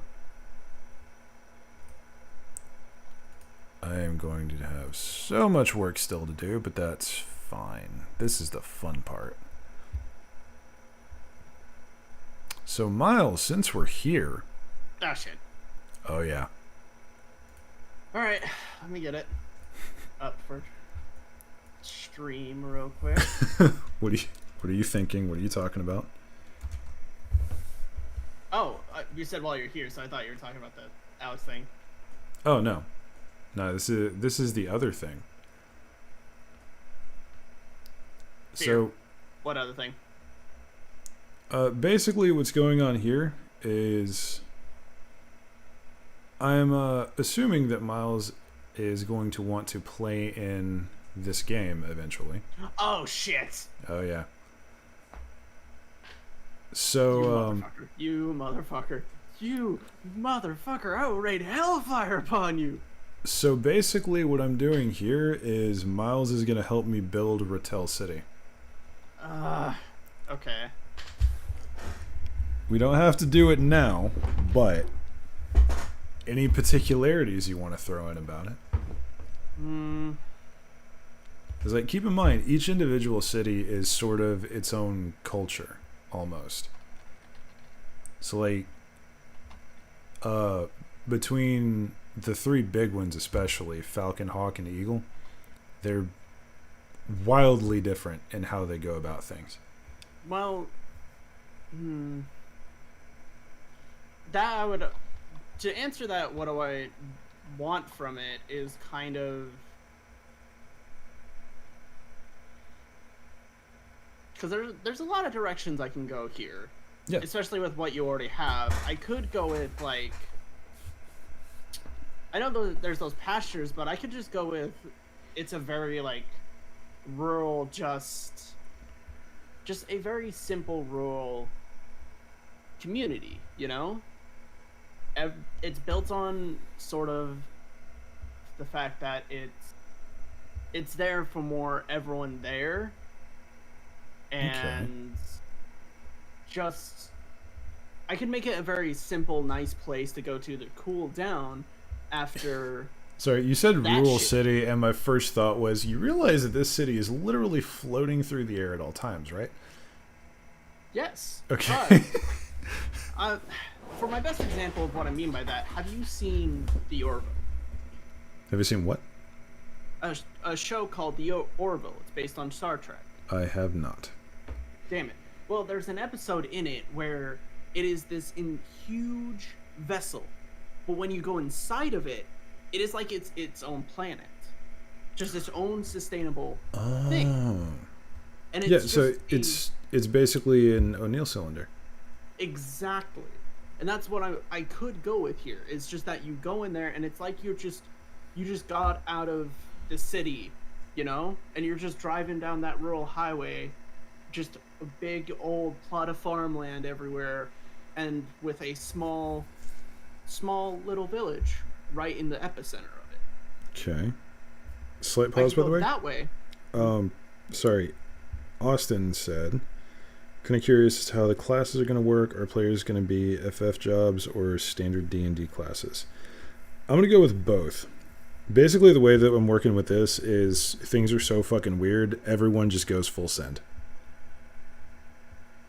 Full send, fix it as you go? Basically, yeah. If we have issues with balancing or whatever, I'll Like, I'll talk to people individually, but as stands, it is like legit full send. I don't care what people play. I would just want us to have fun. And like, no Hellbreath. It's not Rotel like the spicy stuff. It is Rotel like a honey badger. Nah. No, that's the actual name for it. I know. But what it could be is like either that place goes into murder mystery style stuff where everyone inside this epicenter thinks they're living on Earth. Like they've been living there for so long that they don't know they're in space.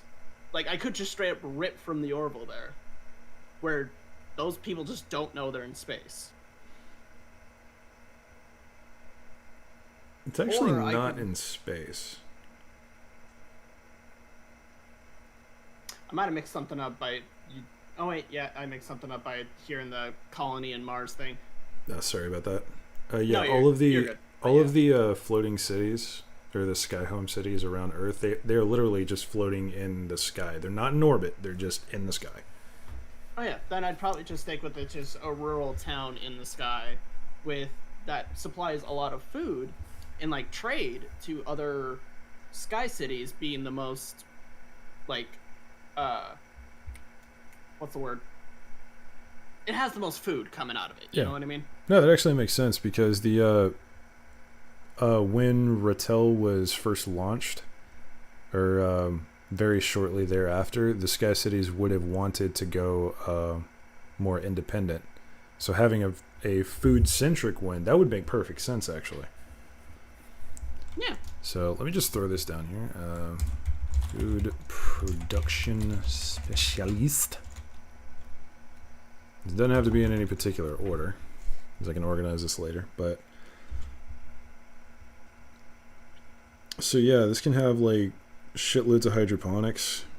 I would assume would be the way to go because it's the most space conservative one. Yeah. But there's nothing to say that there can't be like a couple of like pseudo open prairies or whatever.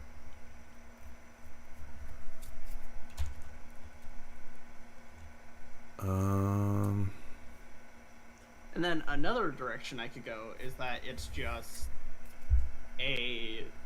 Oh, what was the other idea I had?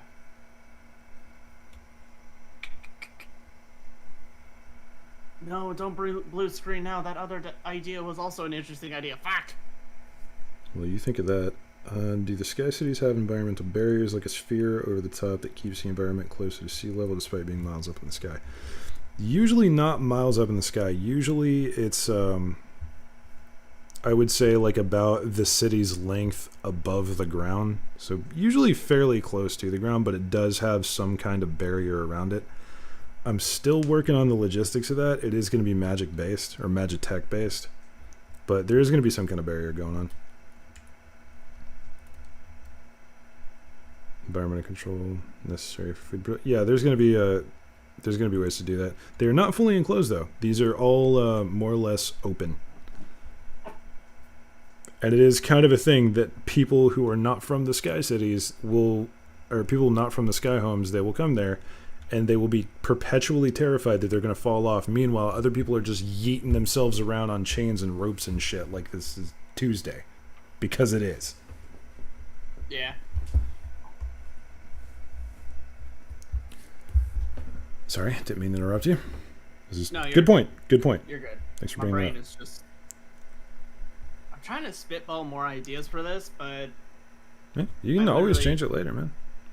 Yeah, that's true. And I think I- I'm going to stick with this because I actually started thinking about it, and it's like, yeah, we already have the big cities that you've thought up where they would have the most action and like stuff into it. It'd be nice to have a little spot to kind of cool down and relax.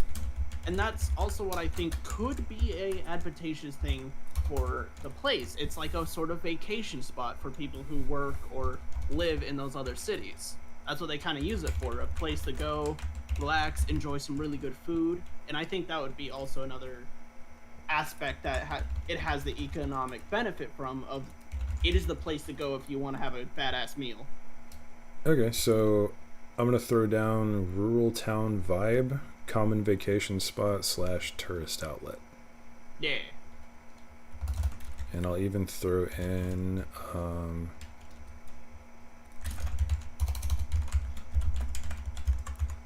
let's even throw in a culinary academy. Why the fuck not? Yeah, why not? Also, Worm said, I like this vibe. Kind of reminds me of the pirate city of Leviathan, but rural and in the sky. Yeah. I don't know what Leviathan is, but it sounds cool. It says these cities are mostly open. How do they stop some more nasty creatures from flying in? Automated defense turrets, the barrier itself, I would assume. I'm still working on that part. But also, yeah, it's open, but it's like not everyone leaves their doors open, you know? So even if like a fucking Drake swarm or something comes tearing into town, there's ways to lock it down so the military types can go to work. And yes, pests are definitely a problem. Feels like Ohio, you asshole. Hey, what's up, Zwag? How are you unga-bungaing today? So like wine country in California? That sounds about right. It's from Dimension 20, one of the Brennan Liam Mulligan games. I'll have to look at that. Because I do like Dimension 20, I just haven't heard of that game. Also, if you haven't Devious, I recommend that you do, because they are as chaotic as Seekmoni is, and it's fucking glorious. Literally, there's this character that, he asked it once because he rolled a nat 1 on a insight check, and he looked at somebody because he's an adoptive kid, and he went, "Are you my dad?" Even though he was talking to a demon. I see. And the demon was like, "What? No. No, how could you? What?" And that just became his character trait, is that every time he looked at someone, he would think they were his father.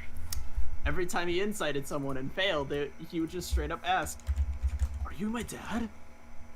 Is my dad the villain? Is my dad the BBEG?" Someone just asked a good question. What is the population of the floating cities? That is a good point. I think it both depends on the floating city and like what they are for. For example, with the rural one I just made, I think that would be like around maybe 200, 300,000. Okay. Just a very small floating city. While if you go to one of the big ones like Tiger, that could be in the millions.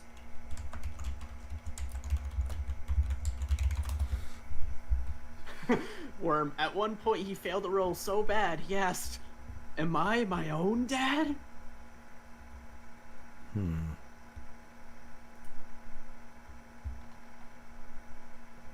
Okay, so I'm just looking this up like purely through Google. A principal city of a metropolitan area with a city having a population greater than 250,000. So that would be considered a large city. At least I would assume. It also depends on the size of the place. For example, here in Chehalis, where we have like near that, like around 300,000, but we also take up hold on, here we go. A huge chunk of Lewis County.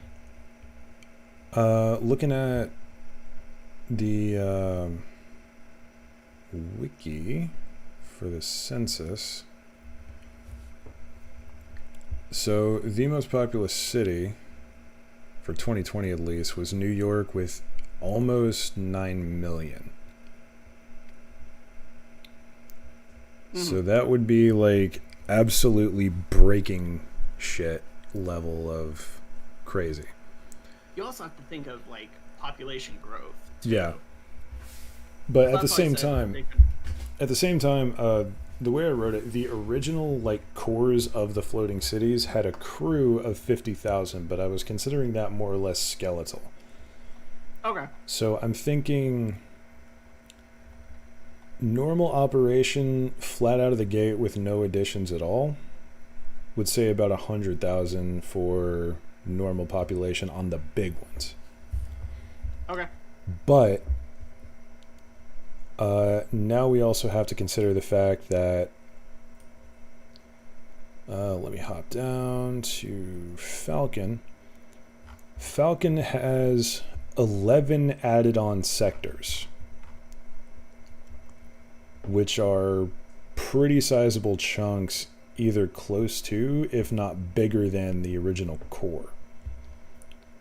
And a couple of those are residential specific, so these are fairly fucking massive floating cities.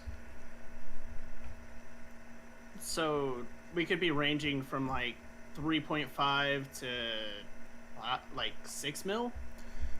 I'm not thinking mil. I'm thinking like 750,000 for the big ones, because there is a lot of machinery going into this as well. Yep. So yeah, I would say average population of 750,000 perhaps for the big ones, and then closer to like 500k to 250k for the littler ones. Okay. Does that sound reasonable? Yeah, that sounds good. Okay. I'm gonna write that down actually.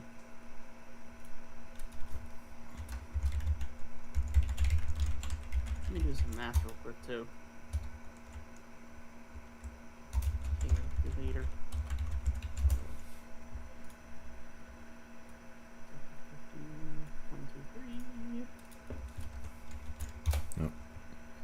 Make sure I actually put the right style on this, because God forbid I type in anything but Comic Sans. Man, humanity got fucked in this story. No, I'm kidding. No, you have no idea. I'm saying that just because if we took like every single one of those cities had 75. Oh wait, that's not 7,500. That's 75,000. I did the wrong number. But that still would be like 16 mil of the human population. But that's it. Yep. Oh, straight up, like either a fourth to a third to potentially half of the human population got wiped during the initial mutation period. Then people started breaking out into space. The O'Neill cylinders is where the population starts getting really stupid. Because you got to understand, the Skyhomes are essentially at this point frontier cities. Oh. Like okay. these are reverse frontier shenanigans. Because you have a swarm of O'Neill cylinders around the Earth that is basically where most of the human population around Earth is. Then you have the Lagrange Stations, which are kind of like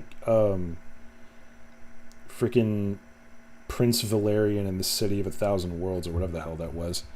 It's kind of like that. Those are what the Lagrange Stations are slowly edging towards. Then you have the population of Mars, which is inherently much safer than on Earth. Then you have any of the O'Neill cylinders around Mars.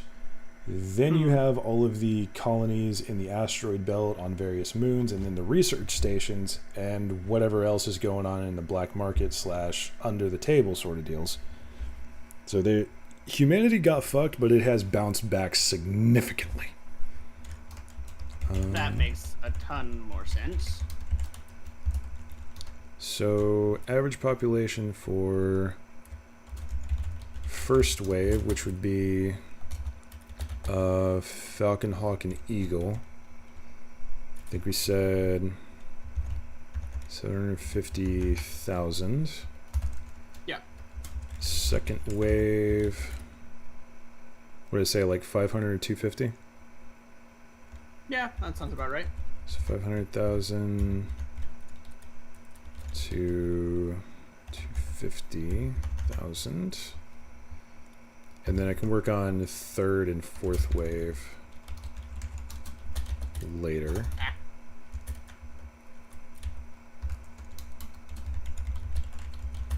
Me and Devious are in a Discord call, Liz. Yeah. I am being a little bit of a hermit with the streams. Like I'm so unreasonably paranoid about completely murdering my social battery because it happens so fast. Yeah, that makes sense. Smaller cities housing anywhere from 1,000 to 30,000 in larger city. Yeah, we escalated that a little bit, Austin. But I do want this to be kind of larger than life. It doesn't have to be like reasonable. I'm not thinking reasonable either because, exponential growth is a thing. Yeah. Which, if you take a planet that has what we have right now, about 7 or 8 billion people on here, and if half is wiped out, that means you still have quite a few billion. Mm-hmm. And in like 50 years, that number is easily going to double. Austin. Does exponential growth be like that? Yes. Austin said there would also need to be temporary housing for any adventuring parties that return from an Earth excursion. Yes, that is built into the sectors of at least Falcon so far. So, Sector 4 in Falcon City is the core residential. These are the people that like live here consistently and like the higher class. And then Sector 8, general residence and education facilities. So this is where like most of the visitors would be housed, as well as everyone who's like working there or whatever. Peter Crash, did you mention anything? Actually, I just came back to your point. No, we found our numbers for the Sky Homes, which are right there so far. But yeah, I am kind of thinking of exponential growth. I am also thinking that these are hardy and pretty fighty types of people. Like I said, these are kind of reverse frontier shenanigans going on. So these are people that have no issues diving down to the surface of Earth, which is essentially a magical blender, like a magic reality blender. Yeah. And I would assume that exponential growth, yes, it would still be happening, but not nearly as fast. Yep.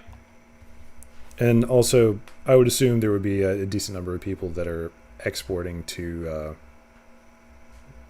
to either the Lagrange Stations or doing work outside, something like that. Plus, there's still the Sanctum Groves to think about. There's a bunch of those still on Earth. So Earth is the Feywild? The Feywild on crack, but yes.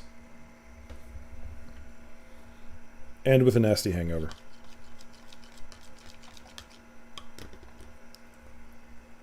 It's using the crack to try to get over the hangover. It's not working. The way I imagine it is sort of just endless wild magic table rolls. All across the entire planet. So many self-fireballs. Damn it. I get what you're saying, Hal. I think it's with the EY. I could be wrong. As stands, though, I have accomplished what I wanted. Just to get the timeline pretty well set. And that actually, going off of this, I can extrapolate the information that I already put down and expand on it for the various places and factions, and I think I'm good, actually. I guess it's detail work from here on out.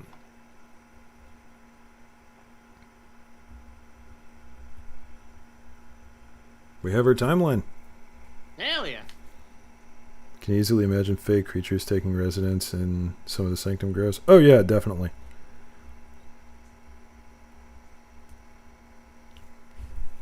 Very easily. Sample Devious has unintentionally say Mongoloid fuckwit a lot more. Oh yeah, I haven't used the term Mongoloid in a while. Or fuckwit, actually. You see they're adding pixie wings. Yeah, don't remind me about the pixie wings, please. I am already going to lose money on that. We all know. Imagine it. Gun Bunny Luna with the pixie wings. Bruh. Fuck me. Yeah, I think we are good for today. I still got to do the underground stuff. I have a lot of work to do still, obviously, but that is some good fucking progress. I was about to say, that's damn good progress, which we always take. We have multiple conflicts going on. There's a lot of tension between Earth and Mars, and that's going to exist until the end times. There are multiple private factions that are just causing chaos on their own. Then there's the Chosen, which is like the big bad faction, or at least the one that everyone's fighting at the moment. And then there's the unknown bit of the quote-unquote residents of the Ark, which I still haven't figured out what they are actually going to be, but we will get to that later. I have a feeling it'll be MGP. With the Inferno jacket. That's a cool idea.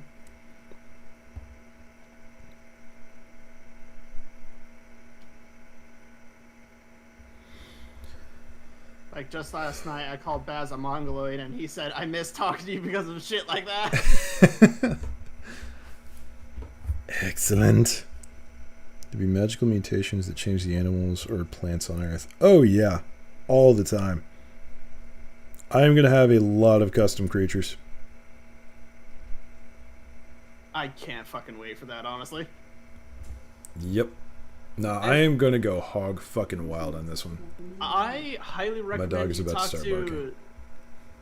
I highly recommend you talk to Tex about making custom creatures, because that man has fired out so many for Monstrands. I feel like you can make an entire book out of just that.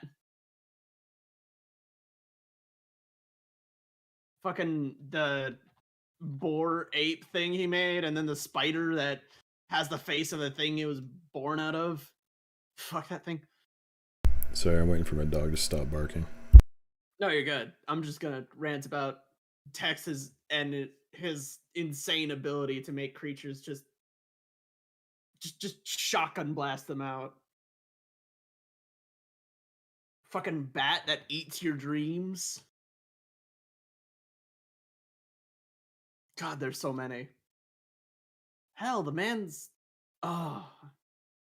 I have the tomes of beasts. If you wanted me to send you some weird monsters, you know who to DM. See, I got to the point to where I could make characters in my head quickly enough that I don't really necessarily need a character sheet. So the creation of new characters, and NPCs especially, not that big of a deal. It's just, having a template that I could write it down and then putting the macros into a VTT. That's the trick. Wouldn't mind seeing some of these whatchamajigga monsters, though.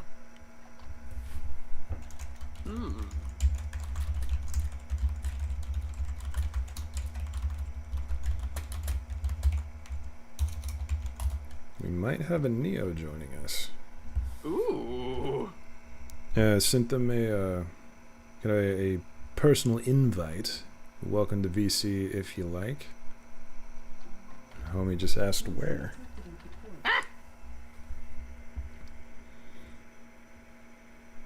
Suddenly chat could bring in some FF creatures like Morbles. Oh yeah, definitely. I think Soren has a couple of those profiles up, actually.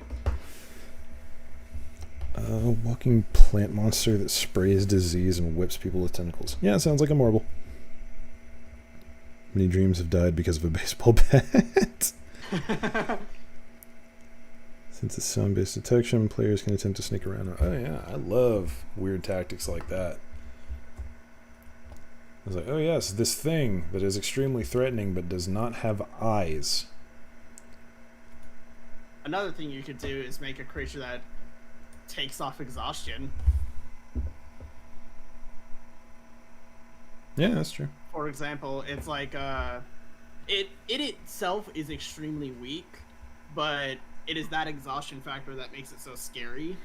Like it is, let's say, it's kind of like a white, but not as busted. Yeah, like it's just a maybe like some kind of bat that instead of just making little squeaks, it sings hymns at you that slowly just weaken and drain you of energy if you hear them, and you have to make like wisdom saves every time it activates the ability. Yeah, if you fail to save, it takes off an exhaustion. Well, it itself, if you hit it, it just drops and is done. But if, you know, you take too much exhaustion, you die too. Well, of course.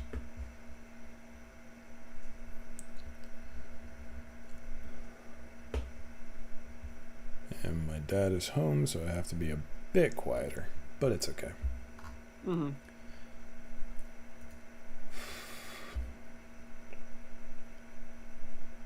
At this point, honestly, I'm just kind of waiting to see if Neo hops in, because then we can talk lore a little bit longer. But otherwise, I might cut the stream there if Neo doesn't show up.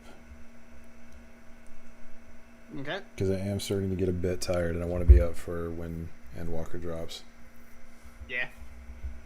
Well, I'm going to be up anyway. I just don't want to be completely useless. Right. Weak to fire, can't be poisoned, could swallow a whole player and then take acid damage. Yeah, the usual.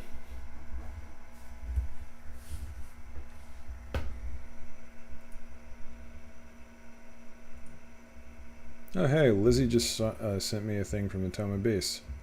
The Horak. Horak. That looks That's awful.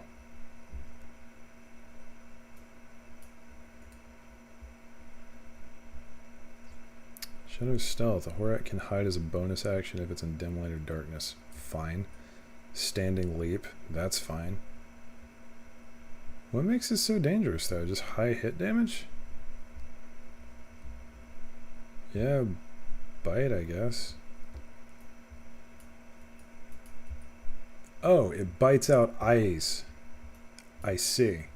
That'd do it. Then the claws. And, oh yeah, then it can implant eggs. So basically it's a chrysalid is what I'm hearing.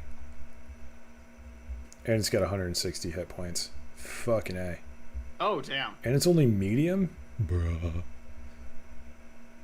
I could build an entire campaign about at around first these things. we were like, yeah, this doesn't sound too bad, but then we kept reading more and more abilities, and we're like, oh, I understand now. Oh, it's particularly malicious because apparently after blinding their prey, Horak often herd the blind like sheep until they're ready to consume them, and even use them as bait to capture other creatures. Oh! Yeah, you can make an entire campaign around that shit. Fucking no. I hate that. Oh god, Morbles, bad breath, inflict status ailments. Which ones? Yes. Yes. Sorry about the dog, guys.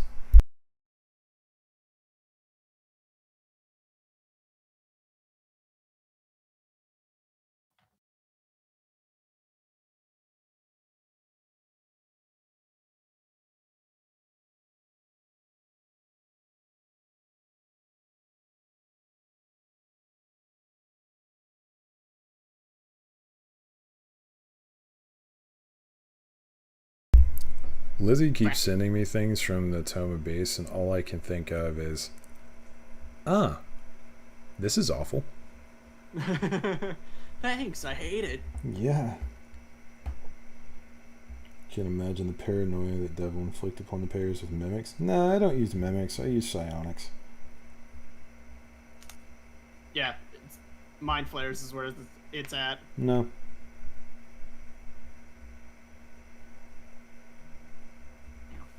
What, you think I'm just going to throw Mind Flayers at you and call it a day? Fuck no. I wasn't saying just Mind Flayers. No. I'm going to make you think it's Mind Flayers. And then I'm going to make you think it's a false Hydra. And then I'm going to reveal what it really is. Shit. Don't call me devious for nothing, boy.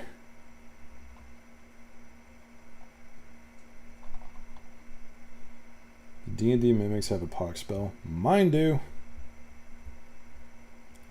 If I'm going to throw a mimic at somebody, I want it to be a memorable kind of thing. Either that or there's literally a room full of mimics. Yeah. Because one mimic, not very scary. I can't count. Yeah, that surprise attack hurts, but it just takes one smite and it's down. Yeah, the surprise attack hurts, but it's not going to survive the retaliation. I've yet to build a character that even from level 2 cannot one-tap a mimic. Chuck a Trask at him? Nah, it's a little too over the top. A little too direct. Honestly, I fucking hate Tarasks. Yeah. They're just annoying. Once you figure out how to kill him, not hard. There's just a lot of prep work. I read a story where a party walked around a corner into annoying. Read a story where a party walked around a corner right into a gelatinous cube. Bruh. Oh, those are fun. Those are fun. The floor is a mimic. Fuck. Now that's where we get to fun, interesting ones. Gonna hope you have a counterspell slot available. Yeah, I know, right? Oh, on like, what's the movie called? Haunted Mansion? Haunted House? I remember the one. That shit I would love to see, though. My favorite meme to this day is still... So you're walking through the forest and you find a warehouse, and then one of the players is like, is that like a werewolf but a house? And you just hear... House. It is now. It is now. Just frantic writing.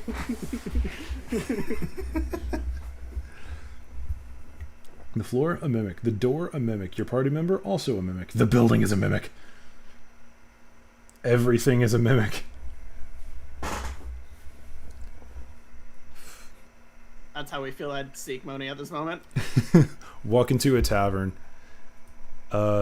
carrying all of your weapons. The bartender asks, "Why are you carrying all of those, adventurer?" Mimics. The bartender laughed. We laughed. The table laughed. The bar laughed. The walls laughed. The patrons' shirts laughed. The mug he was cleaning laughed. Everything started laughing. Then only we were laughing. And everything was red. I'll be back. I gotta use the restroom. Alright. Even your hands are mimics. Really? Mr. Mime a mimic? Bruh, chill.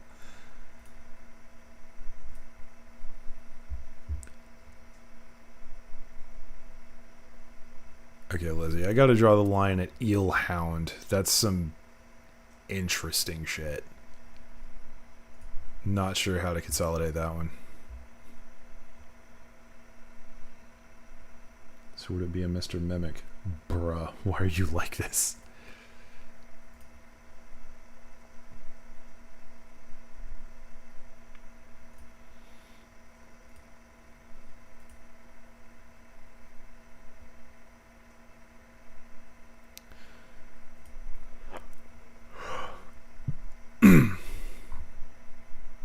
Man, I am actually feeling tired kind of early in the day. And I know it's just because I'm very excited for Endwalker. Mr. Mime uses barrier, walks into a glass door. Okay, I'm digging it. It's a bit on the cringe side, but I'm digging it. Apologies for squeaky chair and potentially squeaky limbs. Welcome back. I don't think Neo is showing up. What at, shift?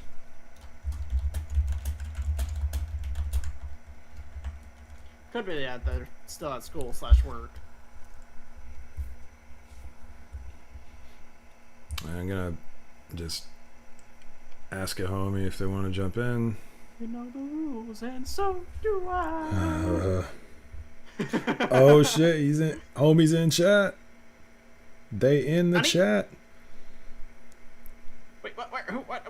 How? Neo is in my chat. What's up, homie? The voice chat is open if you would like to join in. I'll send. Oh wait. Yeah, I'll just do this. Oh, you can add him. Yep. Send it. Just make our lives a little easier. Yup. Hello, Shea Butter, baby. Not even your stream and you doing the intro. What's up, homie? How you doing? What? Worm, why are you not getting your BK? What kind of atrocity is this? Heresy far as the eye can see. Neo, Yes. I am so effing proud of myself. Finished the timeline up until present day. It's game time. Glad to hear it. Not really. I'm glad to hear it. But now we can start throwing around details, which is nice. How are you? I'm just fine. Got a date in 2 hours, so there's that. Hey. Oh. It's like, oh, I need you to understand, sweetheart. Endwalker come out at 3, so Gotta draw the line somewhere. nah. I mean, I'll go to dinner, but Endwalker come out at 3. Dedication. That's dedication right there. I'll So, go to I dinner, believe- but only dinner.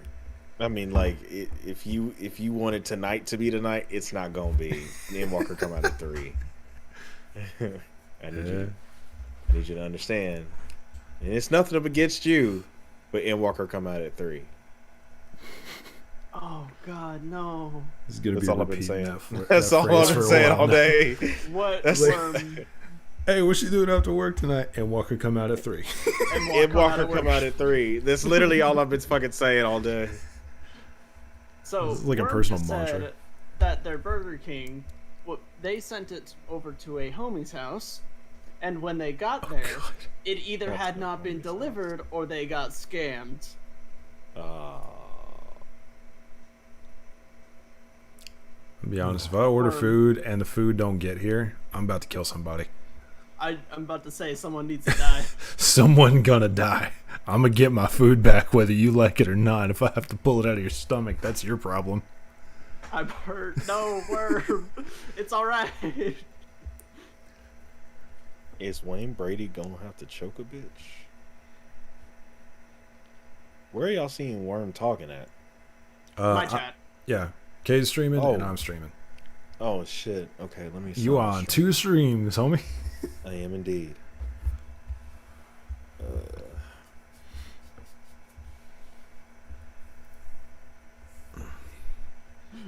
Not as her as James from DoorDash going to be.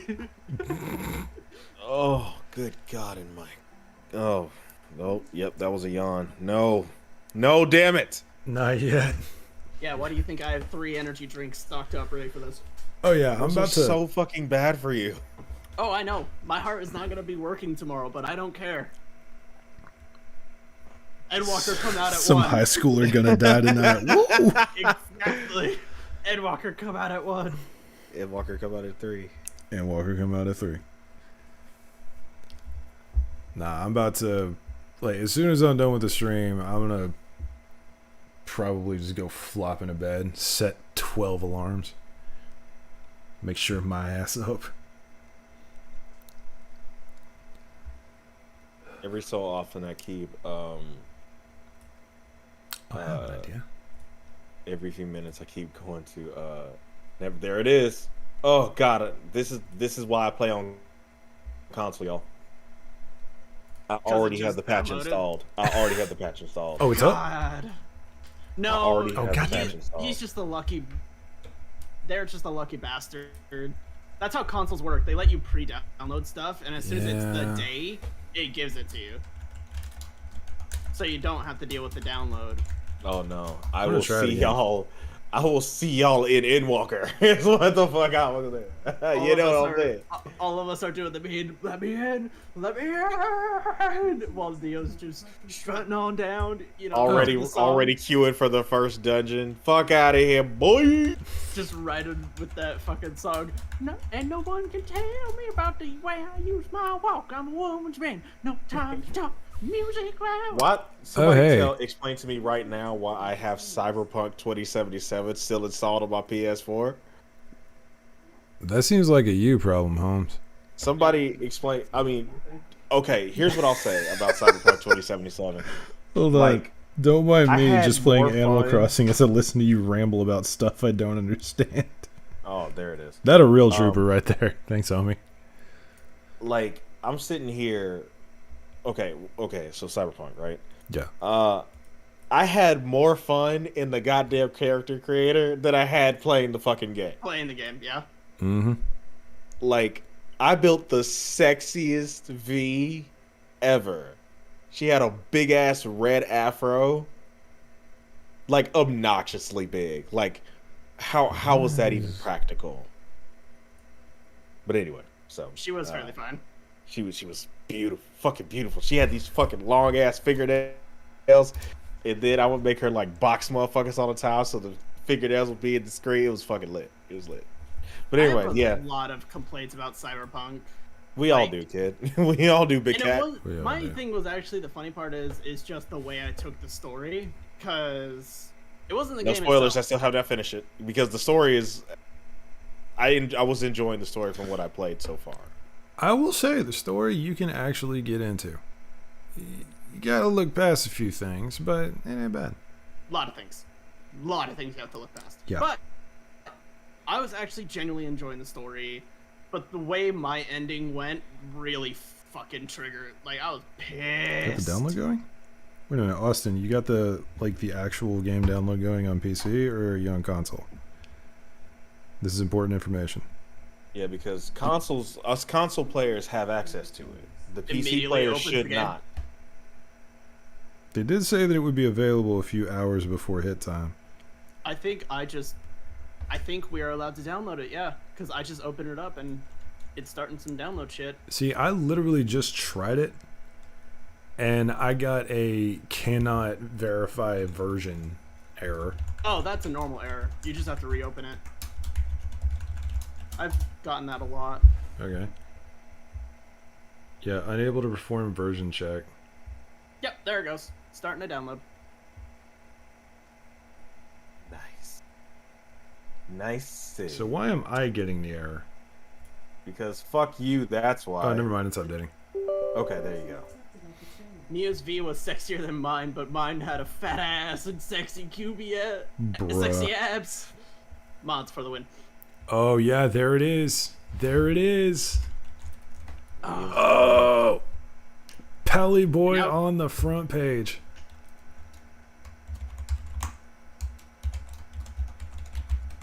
And now we just gotta wait for the next 6 hours.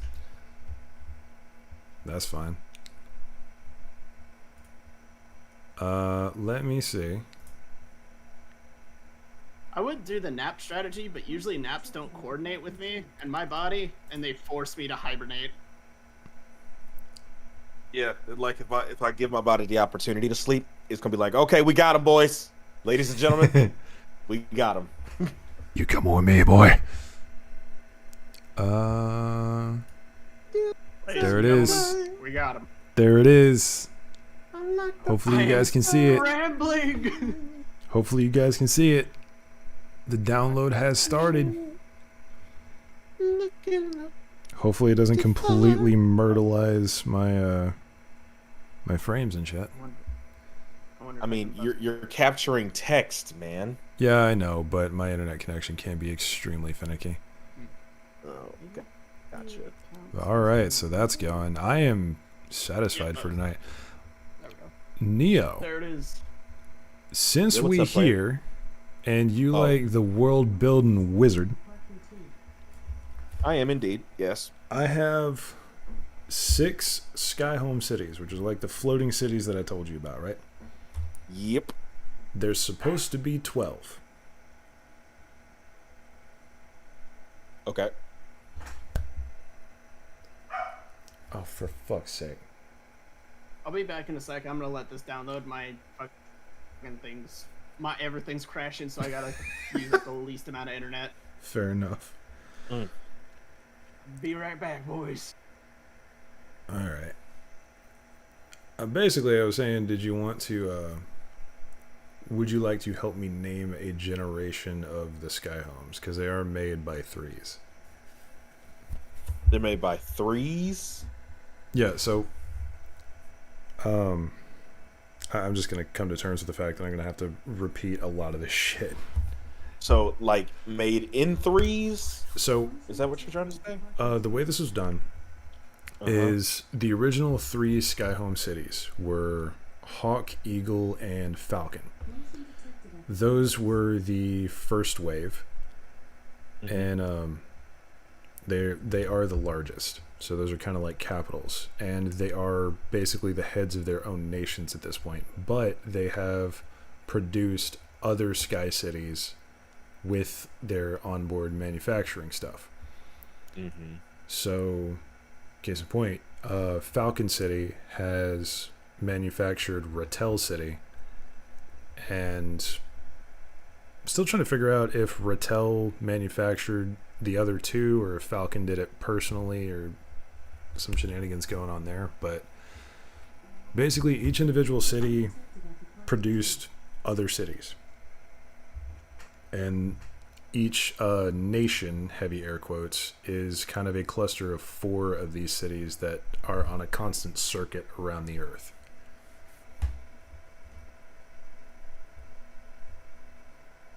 Okay. And I've actually already got Miles helping me build Rattel City, funnily enough. Mm. But now I need to make 2 more waves of these cities. And I am blank on naming conventions at the moment. So like the first wave was Birds of Prey themed. There was Hawk was the first one, then Eagle, and then there was Peregrine, but that one was destroyed, and now we have Falcon. After that was kind of like ground-based hunters, I guess. So like Rattel or Honey Badger, Tiger, and Bear are the second waves.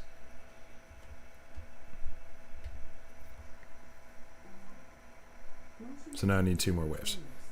I just hold up 2 3s on both hands. What the fuck am I doing with my life?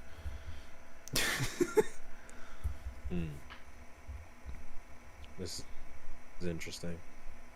I've been busy, can you tell? Yes, I can tell.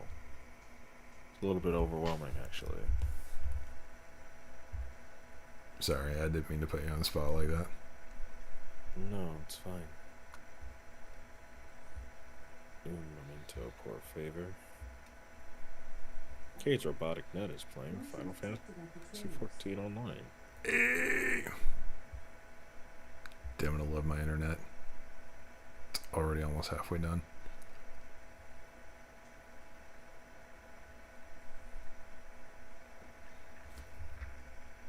There we go. Orale.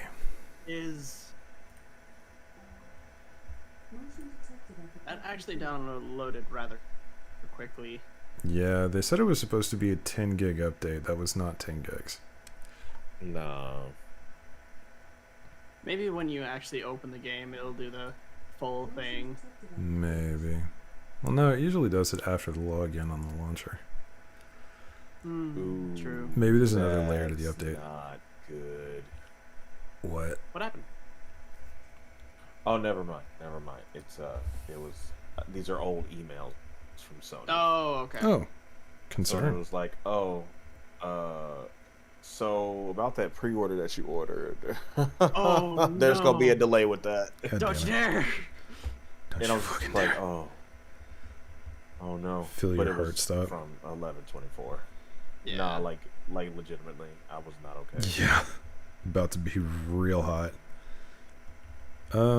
My chat, by the way, to y'all that are still hanging out, any ideas on naming conventions for the next 2 waves? Throw them out. You gotta do sea. You've already done air and land. That's a good point. It's obvious. So wave 3 will be sea-based then. That is fucking huge. There we go. So what shall they be called? Orca. Best fucking animal. No. No, they're kind of dicks. They're In the best kinda. way possible. They fight sharks for fun. I love them. They fucking No, bat around. They they play with abuse the sharks for corpses fun. of seals. No, Yes. they like most dolphins do. They are fucking great. Um, Love orcas. All right, so And Worm has it right. All sea mammals are assholes in some manner or another. usually manatees tend to be pretty okay. First comment, by the way, was Aquatic Predators. Yeah, we're on the same wavelength. Okay, so we've got Orca City. We have to have Shark City. I assume that goes without saying. Yeah. Oh. Jellyfish, maybe? Bit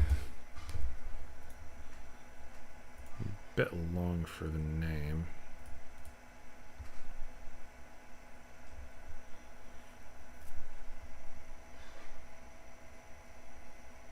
No, that was a stingray. At first, I was like, a sea manatee killed the crocodile hunter, but then I remembered that's a stingray. That's a stingray. Different fucking thing. If I'm gonna be honest, if bruh got bodied by a manatee, Bro wouldn't have got bodied by a the hood can't. The hood will not stand for that.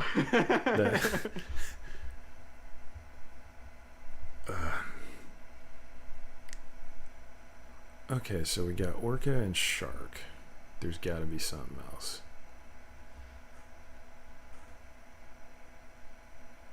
Why is the audio not capturing again? God damn it. Good question. Your setup is just not happy today, man. No, that thing where it's like otherwise find a same executable is just not working for Friday Night Funkin' for some reason. Barracuda, Maybe it's because it's different engines, but I don't know. Actually, that's not a bad idea. What do you guys think about Barracuda? Barracuda City. If I don't hear that song playing upon first visiting, I'll throw hands. I'll throw hands. Gonna be throwing hands then. That is my only limitation about it being called Barracuda is I need that fucking song. Okay, what's the alternative then? I'm trying to think of sea predators and my brain is just going blank.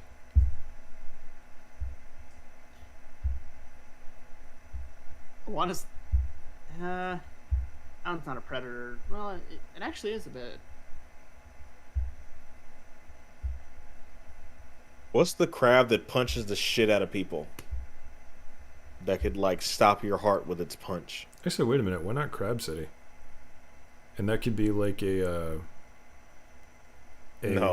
scavenging specialist. No, this is a good idea actually.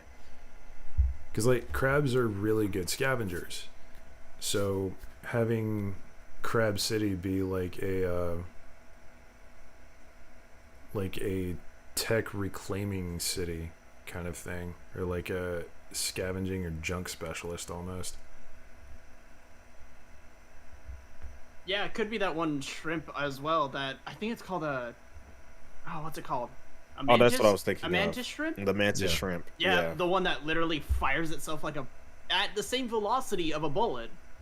Yeah, it punches at the same velocity of a bullet. Yeah. Those things are fucking nuts. Could also be a genuine bastard and go with the pistol shrimp. Not quite as change deadly, but because I just don't like the way the names sound. Mm-hmm. Shark City is just not vibing with me. Go with Remora. Remora? Mm-hmm. What's Remora? Remoras are the scavenger. I mean, instead of crab, I meant crab. Remoras are the things that attach themselves to other fish. Oh yeah, so there's Scavengers. parasites.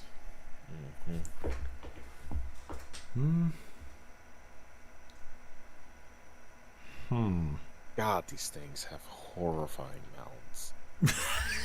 You're looking at them too. I hate God, I hate it. Ugh, the ocean.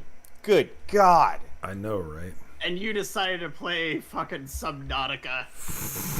Dummy. I don't know what the fuck was wrong with me. Like, I almost played Subnautica. Then I played Subnautica for like Spooky Month. That's what I played Subnautica because I'm genuinely afraid of the ocean. Legit have thalassophobia, and you're just like, oh yeah, I'll play Subnautica. This is a smart idea. It was a problem. Yeah.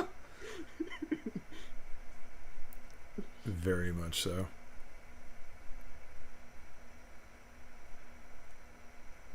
I'll throw it in there.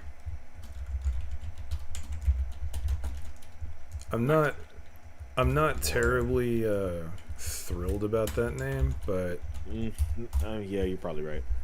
I mean, it'll work for a temporary thing. I could always rename it later. So now we have the fourth wave, which will be Good the last God, one. the ocean. Ugh. The ocean is awful. Leviathan? No, that's gonna be something else. We're not gonna talk about that right now. Uh-oh. Oh, it's in my head. The ocean. God. Oh, yes, the ocean. What an awful place. Again, talking to someone with claustrophobia. Of course they're gonna fucking... No, I know. I have it too. Oh. The difference being when I get quote-unquote scared of something, my brain automatically transforms that into blinding rage.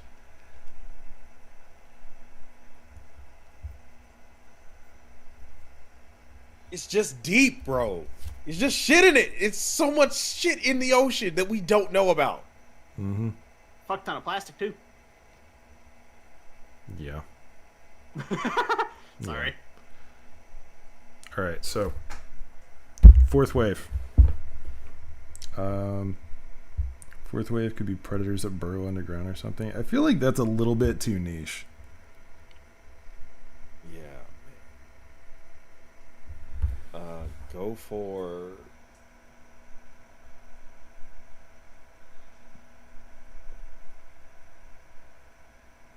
I mean, go for something like, I don't know, esoteric or fucking mythological. It doesn't have to be animals. I'm willing to divert from that. Because like these cities were made hundreds of years apart at this point. So I would assume that naming conventions changed.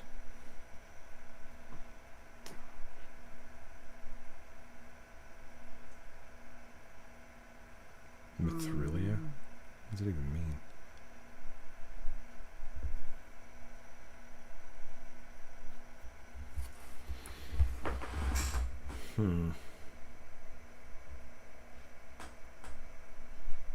Much time until an hour. Let's count down. Naming's hard, man. 25 minutes. Yeah.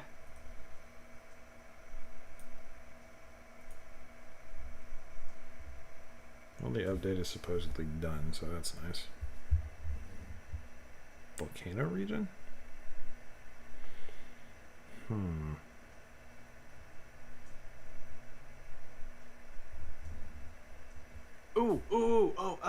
I know a name for that. Oh, what's her name? What you got? It's a god from... It is a god that is literally a volcano in Hawaii, but I can't remember her name right now. Yeah. Ah, that's odd. I will, as a word of caution, when it comes to doing cultural stuff, be very, very careful. I know. One of the reasons, especially if you are not tied to that culture, it's the one reason I do not explore Tawanai and seek money. Not until I get someone who is culturally appropriate to help me develop Tawanai. Yeah. I understand that. Marifa, I'll write about all day. Fair. Like, I do understand that. I do respect it. But I feel it is like tossing it out as kind of a naming convention is fairly safe. Unless we're going to be styling the cities after the culture in question. That would be a little different. Yeah. We were trying to think of names for another city that is more like volcano or magmic focused.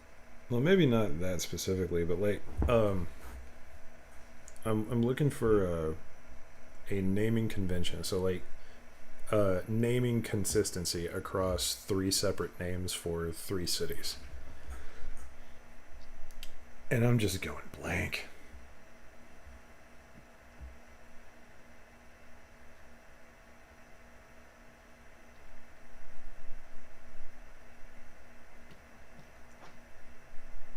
Yeah, I'm blue screening. Damn it. I'm blue screening pretty hard.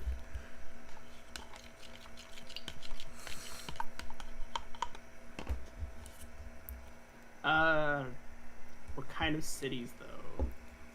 These are going to be the smallest, but the ones with the most advanced technology, if that helps at all. I have a dream, and hope will come true. You are here with me, I'm here with you. All right, so hour 22 minutes until I have to. Well, 22 minutes until I have to start my own stream and do this countdown. There. Oh, right. Yeah, I have to change the thing, everything on. Someone said insects, maybe. Like bugs, possibly. That's interesting. Yeah.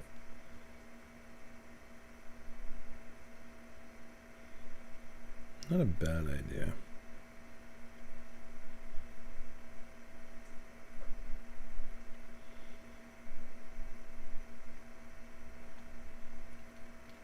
You could also do snakes, because those are very recognizable names.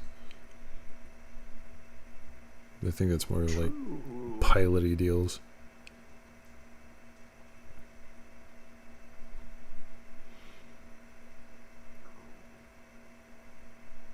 I mean, just right off the bat, we could do... On the bug side of things, I immediately went to spiders. So, like, widow, recluse, and tarantula. Does sound a little awkward, though. But on the snake side of things, you got, like, viper, adder, cobra.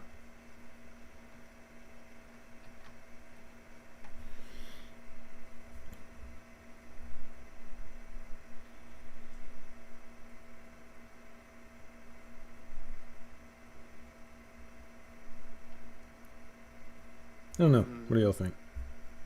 I'm running out of creative juice. I'm gonna be honest with you, man. If you can't immediately come up with something like, Could leave it for later too. yeah, you're more than likely done. And pushing it at this point is like counterproductive.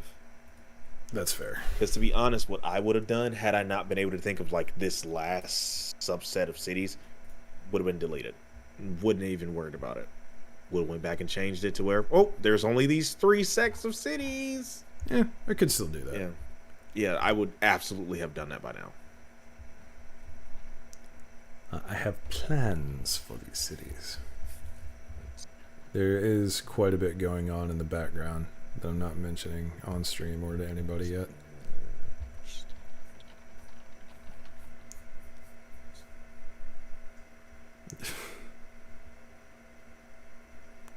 Crate? Why is everyone texting me right now? Is Crate an actual snake?